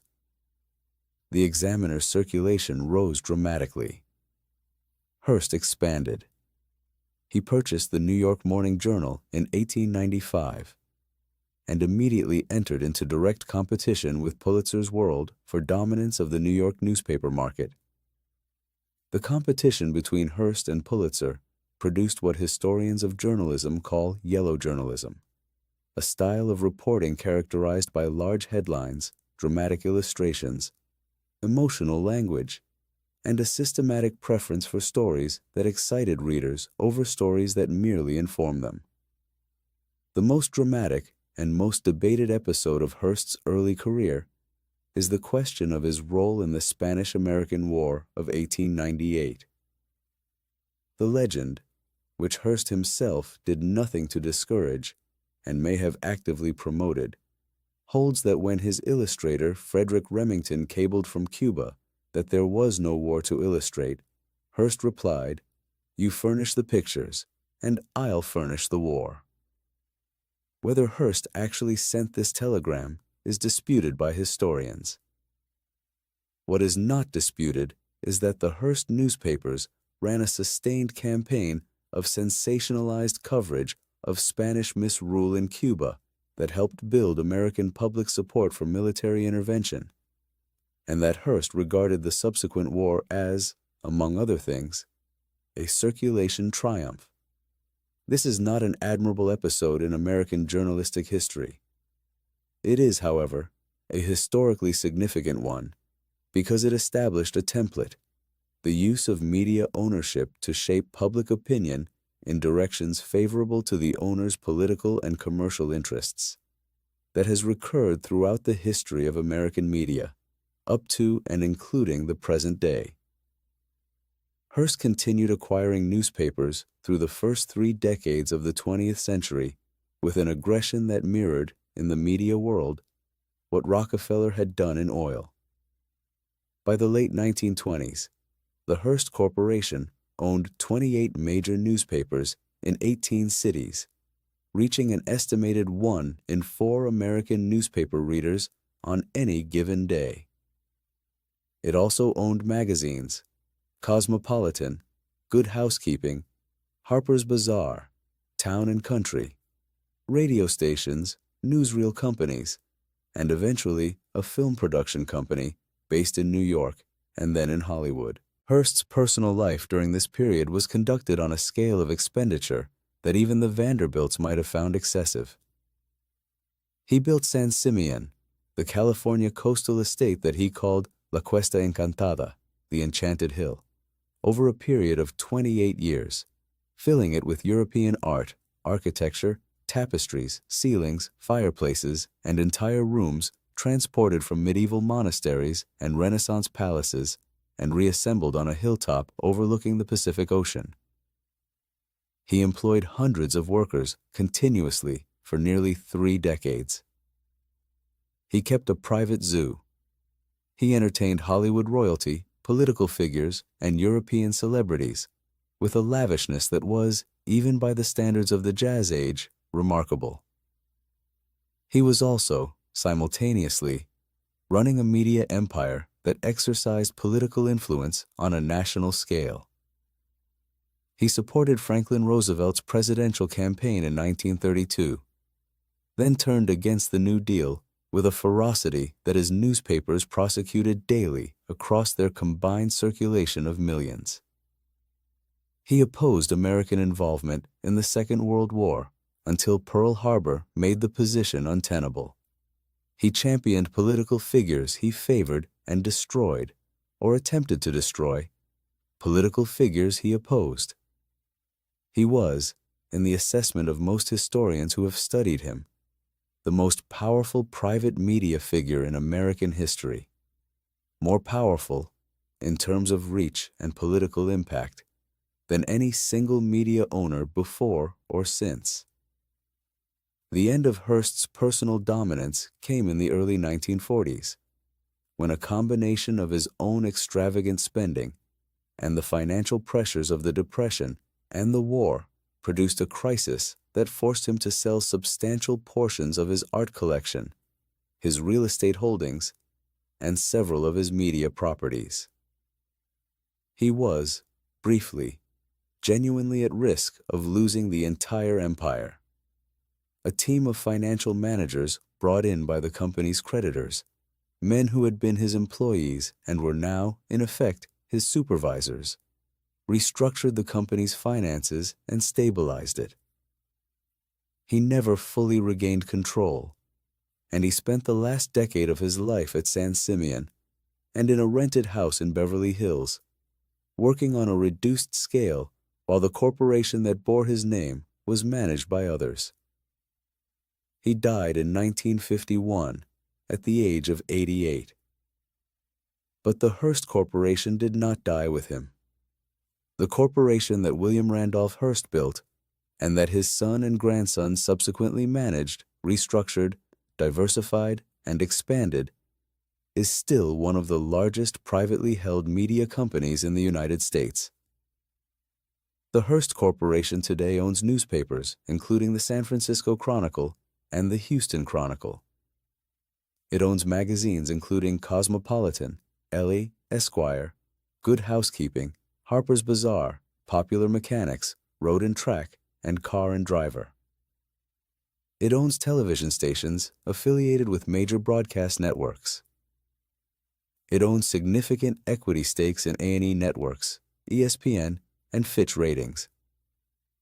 It is, by most estimates, a company with annual revenues in the billions of dollars, still controlled by a trust established for the benefit of Hearst's heirs and managed by a board that includes both family members and independent trustees. The Hearst family does not appear in the news very often. The corporation they own does, constantly, because the media properties it controls are themselves among the most visible institutions in American public life. Every time someone reads a Hearst magazine or watches a Hearst-owned television station or clicks on a Hearst digital property, they are, in a sense, participating in a commercial enterprise that traces its origin to a young man's decision, in 1887, to take over his father's newspaper and make it louder than anyone had ever made a newspaper before. That decision, made 137 years ago, is still generating revenue, still shaping, at the margins, the information environment in which ordinary Americans form their understanding of the world. The Hearst machine, scaled down and diversified from its Gilded Age peak, but fundamentally intact, is still running. Most people who consume its products have no idea who owns them. Chapter 10. The Walton Phenomenon. In the summer of 1945, a 31-year-old Army veteran named Sam Walton used a combination of personal savings and a loan from his father-in-law to purchase a Ben Franklin variety store franchise in Newport, Arkansas. The store was small. The town was small. The ambition, in the beginning, was modest: to run a good retail store in a small American town, make a decent living, and perhaps eventually own a few more stores. What followed is one of the most extraordinary commercial stories in American history, not because of its drama, but because of its relentlessness. Because Sam Walton was, by all accounts of people who knew him and worked with him, a man of almost preternatural commercial focus. He was not flashy. He drove a pickup truck. He wore a Walmart baseball cap. He ate at the same modest restaurants as his employees. But he thought about retail, about how goods moved from manufacturers to consumers, about what determined prices, about what kept customers coming back. about how stores should be organized and employees motivated, with an intensity and a precision that was, in the assessment of his competitors and his industry, in a category by itself. He opened the first store using the Walmart name in Rogers, Arkansas, in 1962. By the time of his death in 1992, there were more than 1,800 Walmart stores in the United States. Today, there are more than 10,000 Walmart and Sam's Club locations worldwide, in 24 countries. The company employs approximately 2.3 million people globally, making it the largest private employer in the world. Its annual revenues are in the neighborhood of $600 billion, a number so large that it is genuinely difficult to hold in the mind. For context, $600 billion is larger than the gross domestic product of most countries. The Walton family, Sam's children and grandchildren and great-grandchildren, collectively own approximately half of Walmart's outstanding shares. That stake, fluctuating with the company's stock price, has made the family collectively one of the wealthiest in the world. Various estimates, depending on how the measurement is done and when, place the family's collective net worth at somewhere between $200 and $300 billion. This is not a precise figure. It changes daily with stock prices, but the order of magnitude is consistent. The Walton family controls wealth comparable to, and in some recent estimates exceeding, the combined wealth of the bottom 40 to 50% of all American households. This statistic is arresting. It has been cited in political debates about inequality, in economic analyses of wealth concentration, and in critiques of American retail's impact on working-class communities. It is worth sitting with for a moment, not as a political statement, but as a simple fact about the distribution of American wealth and the speed with which it can concentrate. Sam Walton built Walmart in roughly 50 years, from 1945 to his death in 1992. The fortune it generated is, by some measures, larger than anything assembled by the Rockefellers, or Carnegies or Mellons of the Gilded Age, in absolute terms. In relative terms, as a share of national economic output, the comparison is more complex. But in raw numbers, the Walton family represents one of the most dramatic wealth accumulations in American history, accomplished not through industrial monopoly or financial engineering, but through retail, through the unglamorous, relentless, grinding work of figuring out how to sell ordinary goods to ordinary people at prices slightly lower than anyone else could match.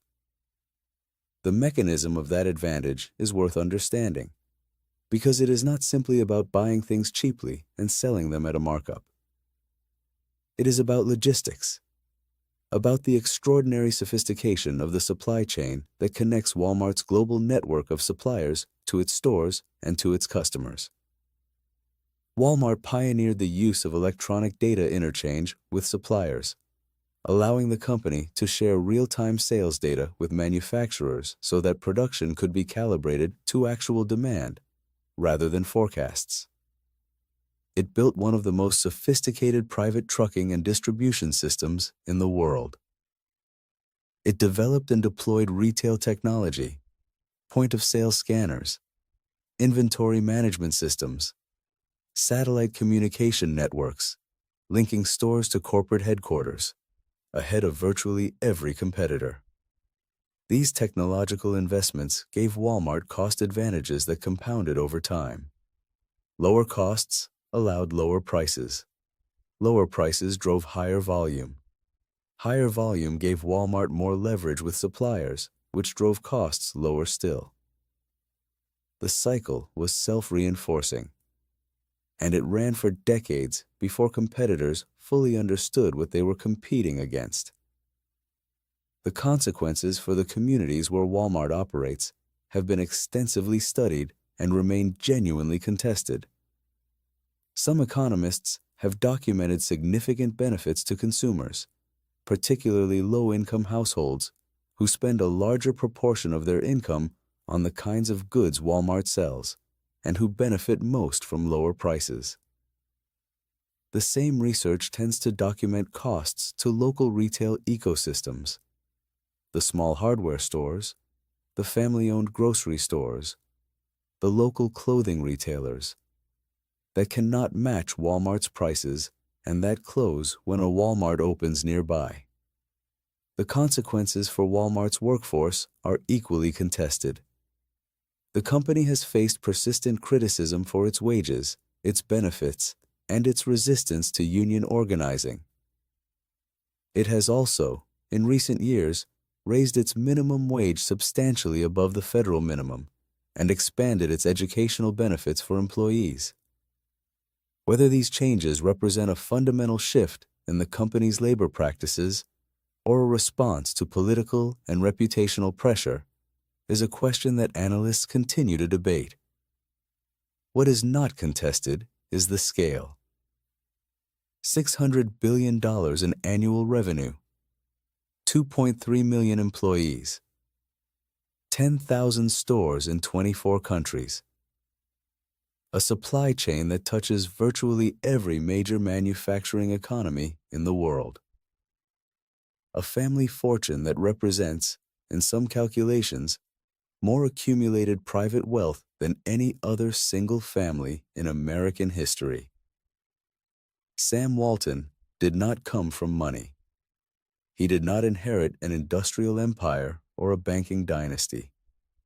He built, from a single rented storefront in Newport, Arkansas, a commercial system of almost incomprehensible scale. And his children, Rob, Jim, Alice, and the late John Walton, inherited that system and have managed it through a combination of family governance structures and professional management, with a discipline and a unity that has been, by the standards of dynastic wealth history, quite remarkable. The Walton family, unlike the Vanderbilts, did not fragment.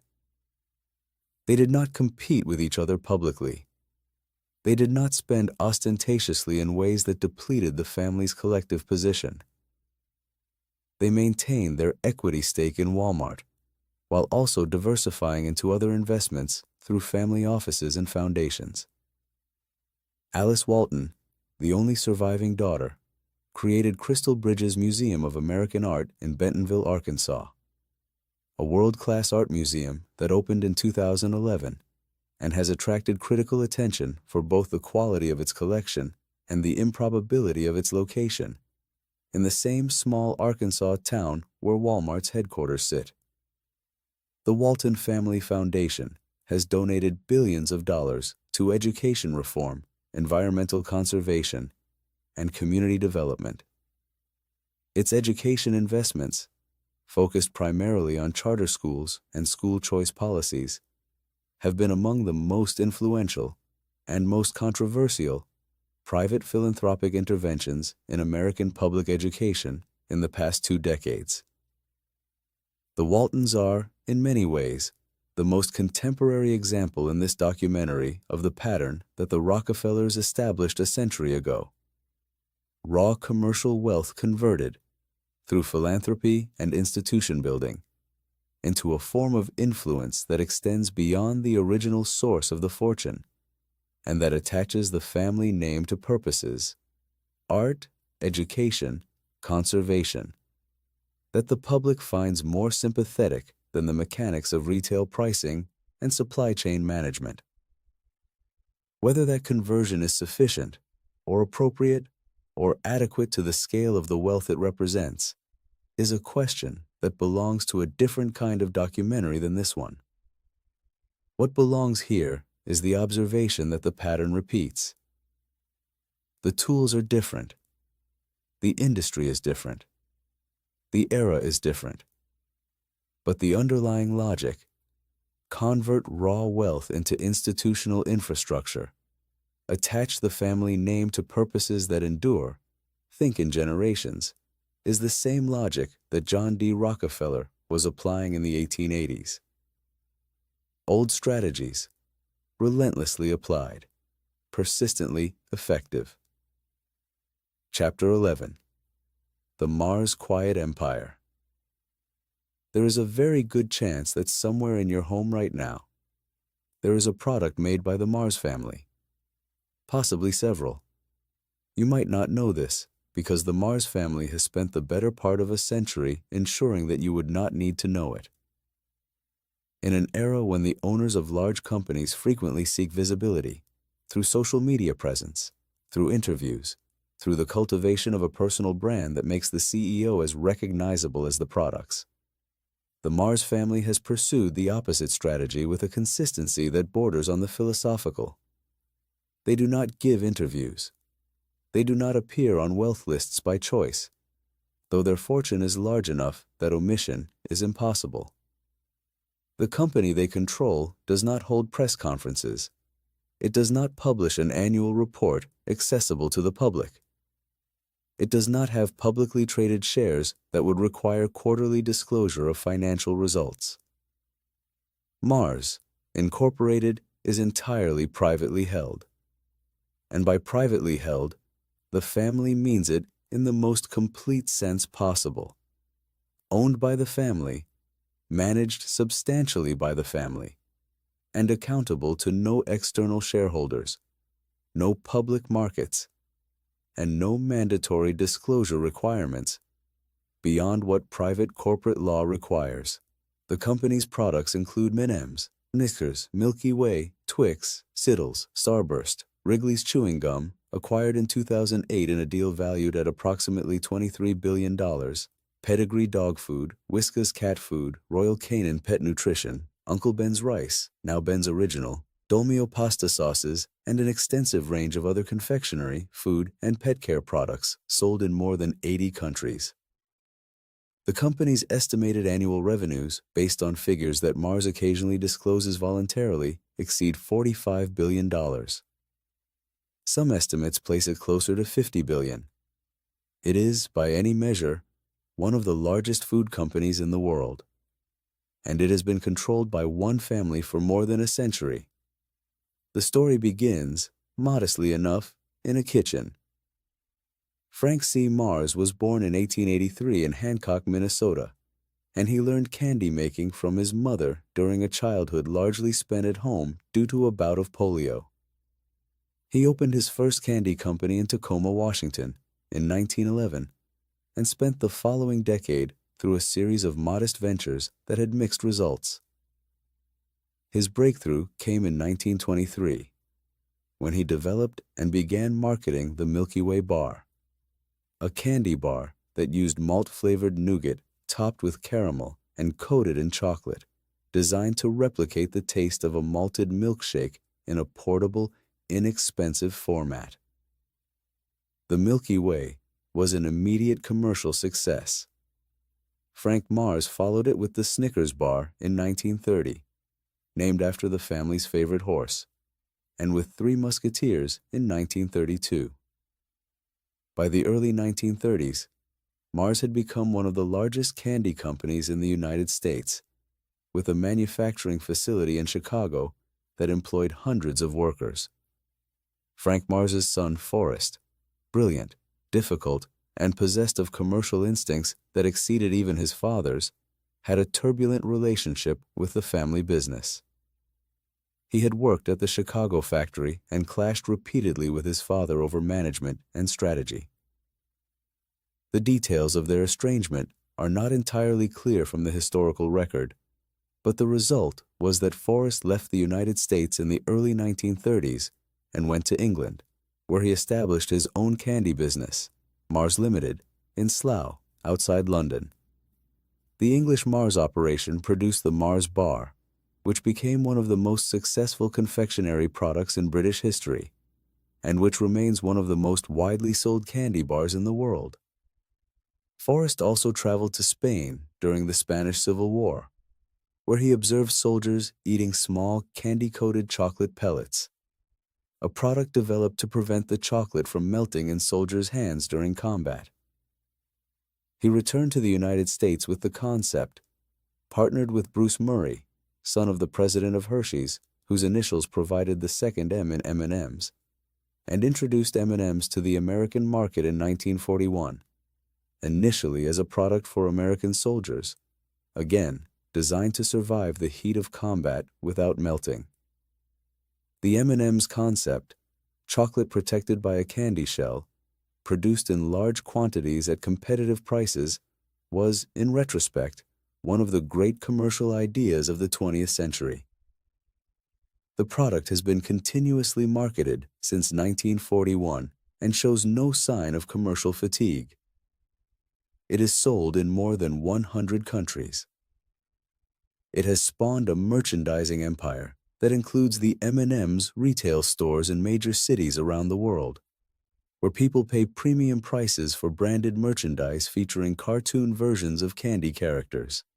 Forrest Mars eventually reunited with the American family business after his father's death in 1934, merging his operations with his half-sibling's inheritance over time, and eventually gained control of the consolidated company in 1964 after buying out his half-siblings. He ran Mars, Incorporated, with an intensity and a discipline that his employees found exhilarating and sometimes terrifying in equal measure.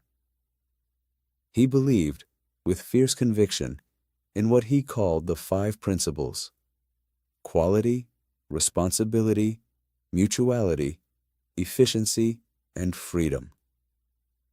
These principles were not decoration. They were operational. He believed, for instance, that no executive, including himself, deserved a private office or special privileges that were not available to other employees. He believed in paying employees well and demanding extraordinary performance in return. He believed in the absolute supremacy of the product. If a Mars product was not perfect, it did not leave the factory.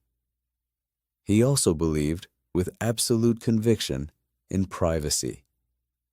The family's finances, the company's strategies, the details of its operations, these were not public matters, they were family matters. And what was a family matter stayed within the family. This philosophy has been maintained, with impressive consistency, by Forrest's children and grandchildren. The current generation of Mars family members, Forrest Jr., John, and Jacqueline Mars, and their own children, have continued to operate the company as a private family enterprise. Jacqueline Mars was the most publicly visible of the 3, serving as a director and occasionally speaking to journalists before stepping back from active involvement. The family has maintained a level of public obscurity that is, in the contemporary media environment, genuinely extraordinary. What is not obscure is the scale.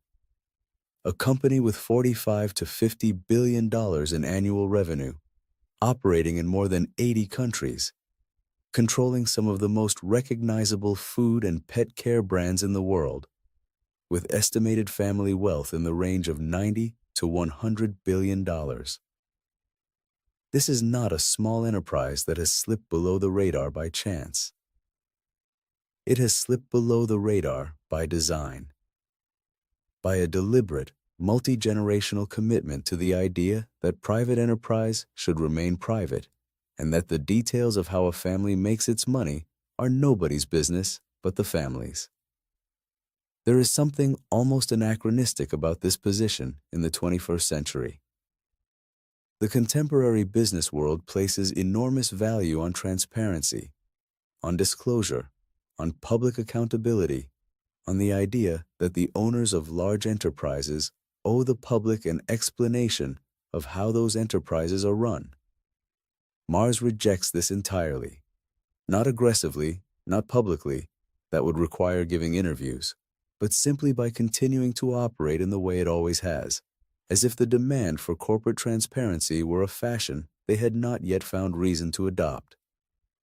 The result is a family empire of extraordinary scale that most people have never thought of as a family empire at all. They think of it as candy, as pet food, as chewing gum. The family behind those products has, with remarkable success, managed to remain invisible inside the very products that fill their customers' pantries and pockets every single day. The M&M in your desk drawer right now, the Snickers in the gas station, the bag of Skittles at the movie theater, the pedigree in the dog's bowl. All of it, connected, through supply chains and corporate structures and family trusts that most people will never think about. Back to a family in a small town in Minnesota, and a mother who taught her polio-stricken son how to make candy. That is a remarkable chain of consequence, and it runs quietly and continuously without most people ever noticing it. Chapter 12. The Koch Network. The story of the Koch family begins not with a conspiracy and not with a political movement and not with the kind of dramatic narrative that has attached itself to the Koch name in American political discourse. It begins, more simply and more interestingly, with an engineer and a problem. Fred C. Koch was born in 1900 in Quanah, Texas, and trained as a chemical engineer at MIT.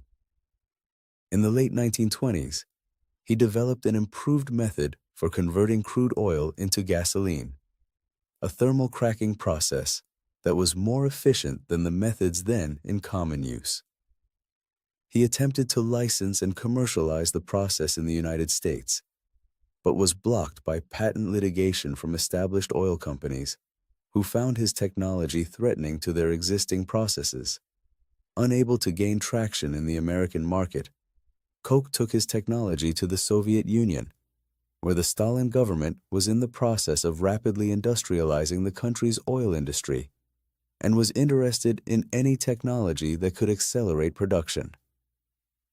Between 1929 and 1932, Koch's engineering firm designed and helped build 15 oil refineries in the Soviet Union. He was paid well. He also returned from the experience with a profound and visceral anti-communist conviction, born, by his account, from witnessing firsthand what he described as the brutality and dishonesty of the Soviet system that would shape his family's political worldview for generations. Back in the United States, Koch established the Wood River Oil and Refining Company in the 1940s, which became Koch Engineering and eventually Koch Industries. The company grew steadily through the 1950s and 1960s under Fred Koch's management, primarily as an oil refining and pipeline business based in Wichita, Kansas. Fred Koch died in 1967, leaving the company to his 4 sons, Frederick, Charles, David, and William. What followed was one of the most bitter and protracted inheritance disputes in American business history. A conflict that lasted, in various legal forms, for more than 2 decades, involved accusations of fraud, theft, and betrayal that were prosecuted in courts and litigated in the press, and that ultimately produced 2 distinct Koch family factions. Charles and David, who retained control of Koch Industries, and Frederick and William, who were bought out and pursued their own separate business and legal careers. The details of the Koch family dispute are extensively documented in investigative journalism and court records, and they are genuinely dramatic, involving secretly recorded conversations, allegations of stolen oil, and personal animosities that apparently never fully healed. But the dispute is ultimately a footnote to the larger story, which is what Charles and David Koch built with the company after they secured control of it. Charles Koch, who has run Koch Industries since his father's death, is one of the most unusual figures in American business history. He is, by the assessment of people who have worked with and studied him, a genuine intellectual, someone who has developed, over decades, a coherent and elaborate philosophical framework for understanding how economies and societies work, and who has applied that framework with unusual consistency to the management of his company and eventually to the shaping of American political and policy debate.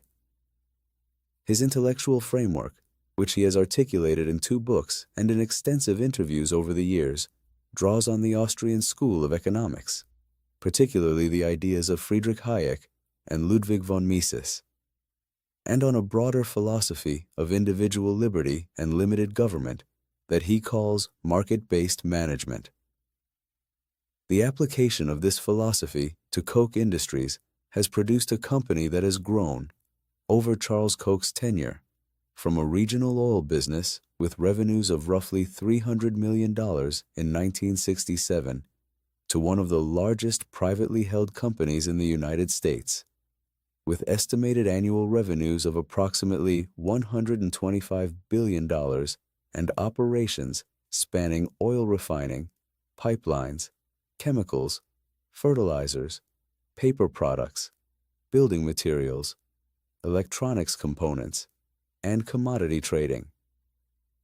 This is an extraordinary growth record by any measure. Koch Industries' expansion was achieved through a combination of organic growth, strategic acquisitions, and the application of the market-based management philosophy, which emphasizes decentralized decision-making, a focus on economic value creation, and a willingness to enter and exit businesses based on rigorous analysis of their long-term potential, with a discipline that has produced, over 5 decades, returns that compare favorably with those of the best-performing public companies. The company's acquisitions include Georgia Pacific, the paper and building materials company, acquired in 2005 for approximately $21 billion. Molex, an electronics components manufacturer, acquired in 2013 for approximately $7.5 billion. Infor, an enterprise software company in which Koch Industries invested approximately $2 billion in 2017. Flint Hills Resources, one of the largest independent petroleum refiners in the United States, and dozens of smaller acquisitions in chemicals, fertilizers, ranching, and commodity trading. The political dimension of the Koch story, the one that has received by far the most public attention, began in earnest in the late 1970s and accelerated dramatically after the 2010 Citizens United Supreme Court decision, which substantially reduced restrictions on corporate and individual spending in American political campaigns. Charles and David Koch had been involved in libertarian political causes since at least the late 1970s. Charles helped fund the Cato Institute, the libertarian think tank established in 1977. David Koch ran as the Libertarian Party's vice presidential candidate in 1980 on a platform that called for the abolition of Social Security, Medicare, the minimum wage, and most federal regulatory agencies. The political network that grew out of these early engagements, what journalists and political analysts have come to call the Koch network or the Koch political operation, is one of the most sophisticated and extensively documented private political influence operations in American history. At its peak, the network raised and spent hundreds of millions of dollars per election cycle through a web of nonprofit organizations, advocacy groups, think tanks, and donor networks that operated largely outside the public disclosure requirements that apply to conventional political campaigns. The network's policy priorities have been consistent: opposition to taxation, opposition to environmental regulation, support for school choice and education privatization, opposition to the Affordable Care Act, and support for free trade agreements. These positions align closely with the economic interests of Koch Industries, which is a major producer of petroleum products, chemicals, and other commodities subject to environmental regulation, and which benefits from low corporate tax rates and open trade in the raw materials and finished goods it buys and sells. This alignment between political advocacy and corporate interest has been extensively documented by journalists, most notably Jane Mayer, whose 2016 book, Dark Money, remains the most thorough examination of the Koch political network and is not seriously disputed by the Koch organization itself. The Kochs have been fairly explicit about the connection between their political philosophy and their commercial interests, arguing that the policies they advocate, lower taxes, less regulation, freer markets, are not simply good for Koch Industries, but good for the American economy broadly. Whether that argument is correct is a matter of economic and political debate that extends well beyond the scope of this documentary. What belongs here is the observation that the Koch political network represents a particular and historically significant form of dynastic influence.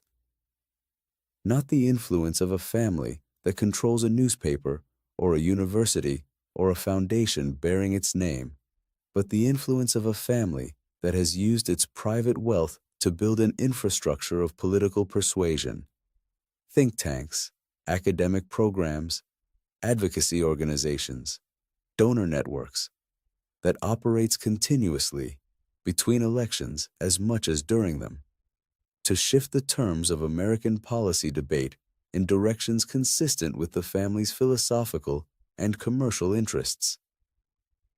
This is, in its way, an application of the same basic strategy that the Rockefellers applied to institutions. Convert private capital into structures that persist and operate independently of the individuals who funded them, that carry forward a purpose beyond simple wealth accumulation, and that become, over time, load-bearing elements of a larger system. The Rockefellers built universities and medical research centers. The Kochs built policy institutions and advocacy networks. The underlying logic, use private wealth to build durable institutional infrastructure, is recognizably the same. David Koch died in 2019. Charles Koch, now in his late 80s, continues to run Koch Industries and to maintain involvement in the political and policy operations associated with the family's name. The company will presumably eventually transition to the next generation of management.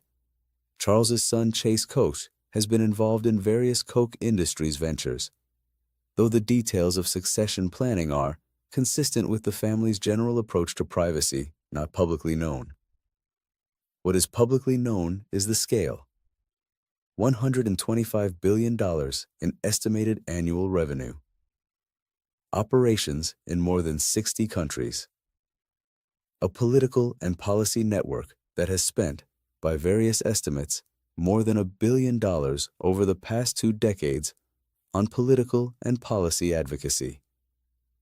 And a philosophical framework developed by one man over 50 years of reading and thinking and building that has shaped, in ways that political scientists continue to study, the terms of American policy debate on taxation, regulation, education, and the proper role of government. The Koch family built an oil company in Wichita, Kansas. And the consequences of that, in both the commercial and the political dimensions of American life, extend far beyond Wichita and far beyond oil. There is a quality that unites all 4 of the families in this part of the documentary, despite the obvious differences in their industries, their methods, and their eras. Each of them built their influence not simply through the accumulation of money, but through the construction of systems, commercial systems, media systems, distribution systems, political systems, that other people came to depend on. The Hearst newspapers shaped the information environment of millions of American readers. Walmart's supply chain determines the prices and availability of goods in thousands of American communities.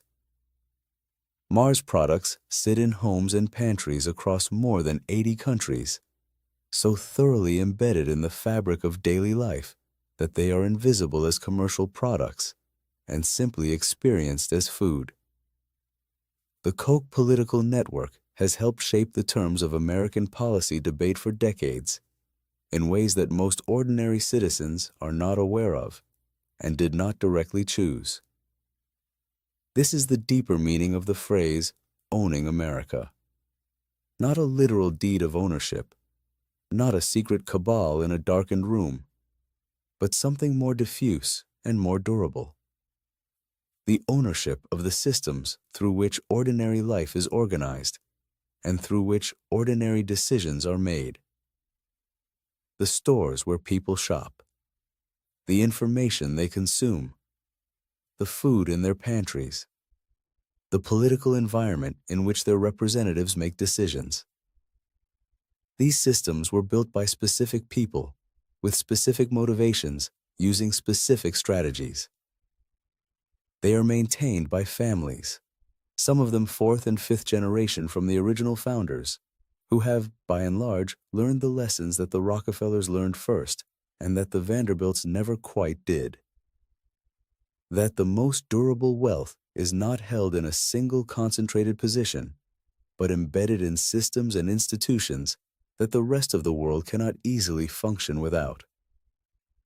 There is a university library in Chicago that most people walk past without thinking about who paid for it. There is a concert hall in New York where the greatest musicians in the world have performed for more than a century, and where the name above the entrance has become so familiar that it functions less like a proper noun and more like a synonym for excellence itself. There is an art museum on the National Mall in Washington that is free to enter, that holds some of the most beautiful paintings ever made, and that was built because a Pittsburgh banker decided, late in his life, that the American public deserved access to the best art in the world. There are hospitals named for families whose industrial fortunes were built on methods that would today be considered unconscionable. There are business schools that train the next generation of corporate leaders using endowments seeded by men who would have opposed most of the labor regulations that now protect the students attending those schools.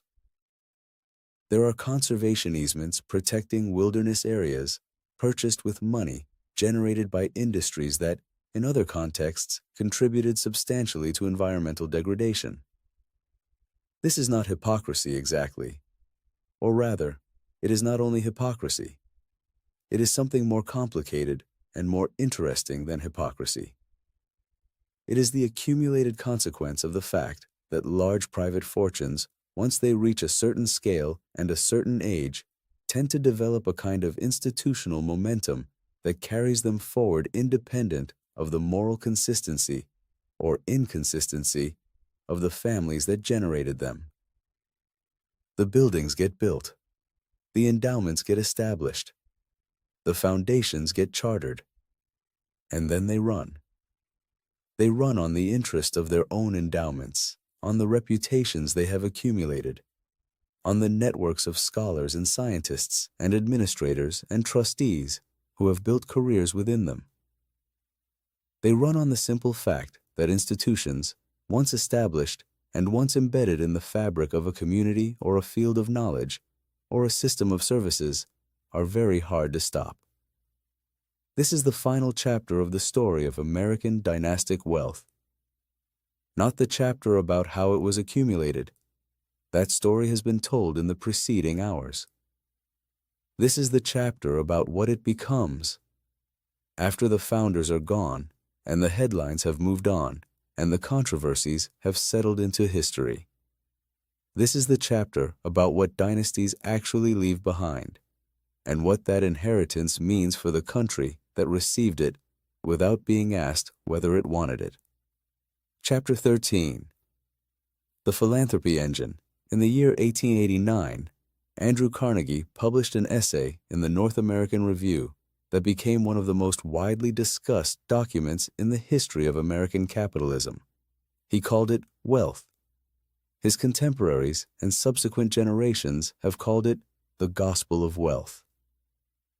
The essay's central argument was simple, provocative, and deliberately uncomfortable for the wealthy men Carnegie was addressing. He argued that the accumulation of great private fortunes was not simply a personal achievement, but a social phenomenon. That the concentration of capital in the hands of a small number of talented administrators was, in fact, the mechanism by which modern industrial civilization produced and distributed its benefits.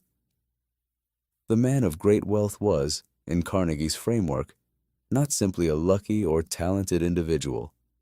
He was, in effect, a trustee of social capital, holding it temporarily in a concentrated form that made productive investment possible, with a corresponding obligation to return it to the community that had made its accumulation possible. The corollary was that dying rich was, in Carnegie's formulation, dying in disgrace. A man who accumulated great wealth and then left it to his children, or let it sit idle in a bank, was failing in his social obligation. The proper use of great private wealth was to distribute it, thoughtfully and deliberately, to purposes that served the broader public good. This was a radical argument, coming from one of the wealthiest men in the world. It was also, Carnegie understood, a strategically useful one. By articulating a philosophy of philanthropic obligation, he was simultaneously proposing a justification for the accumulation of great wealth. It is acceptable to accumulate wealth at this scale because the intention is to give it away, and establishing a framework that would shape American philanthropy for generations. The Gospel of Wealth did not immediately transform the behavior of America's wealthy class. Most of Carnegie's contemporaries continued to leave their fortunes to their children, to spend on private consumption, or to accumulate without particular plan for distribution. But it planted an idea, and that idea, that great private wealth carries a corresponding public obligation, and that the instrument for discharging that obligation is the philanthropic institution, has shaped the behavior of every major American dynasty that came after Carnegie. The Rockefeller Foundation, established in 1913, was the most ambitious application of this idea. It was, from the beginning, conceived not as a charitable organization in the conventional sense, not as a soup kitchen or a relief fund, but as a strategic institution for identifying and solving large-scale problems in human health, agriculture, education, and social development. Its early programs included the systematic campaign to eradicate hookworm in the American South, which public health historians regard as one of the most successful mass health interventions of the early 20th century. It funded the research that produced the yellow fever vaccine. It supported the development of the social sciences as academic disciplines in American universities. And in the mid-20th century, it funded the agricultural research program led by Norman Borlaug, who won the Nobel Peace Prize for his work, that produced the high-yield crop varieties at the heart of the Green Revolution, which transformed food production across Asia, Latin America, and parts of Africa, and is credited with preventing famines that might otherwise have killed hundreds of millions of people. This is an extraordinary record of impact. It is also, it is worth noting, a record of impact pursued on terms defined by the foundation itself, by a small number of trustees and professional staff who determined, according to their own judgment and the frameworks they inherited from their founders, which problems were worth solving and which approaches were worth funding. The Green Revolution, for example, while broadly credited with preventing famine, has also been criticized for its promotion of input-intensive agricultural practices that created dependencies on chemical fertilizers and pesticides, contributed to the erosion of traditional agricultural knowledge and seed diversity, and in some regions produced economic disruptions that affected smallholder farmers in complex and not always positive ways. This is not an indictment of the Rockefeller Foundation. It is an observation about the nature of large-scale philanthropic power. When a single institution controls the terms on which enormous resources are deployed, the consequences, however well-intentioned, are shaped by the assumptions and priorities of the people controlling the institution, which are not always the same as the assumptions and priorities of the people the institution is attempting to help. The American philanthropic sector, the network of foundations, endowments, charitable trusts, and donor-advised funds through which private wealth is converted into public purpose spending, has grown since Carnegie's era into one of the most significant economic forces in American civil society.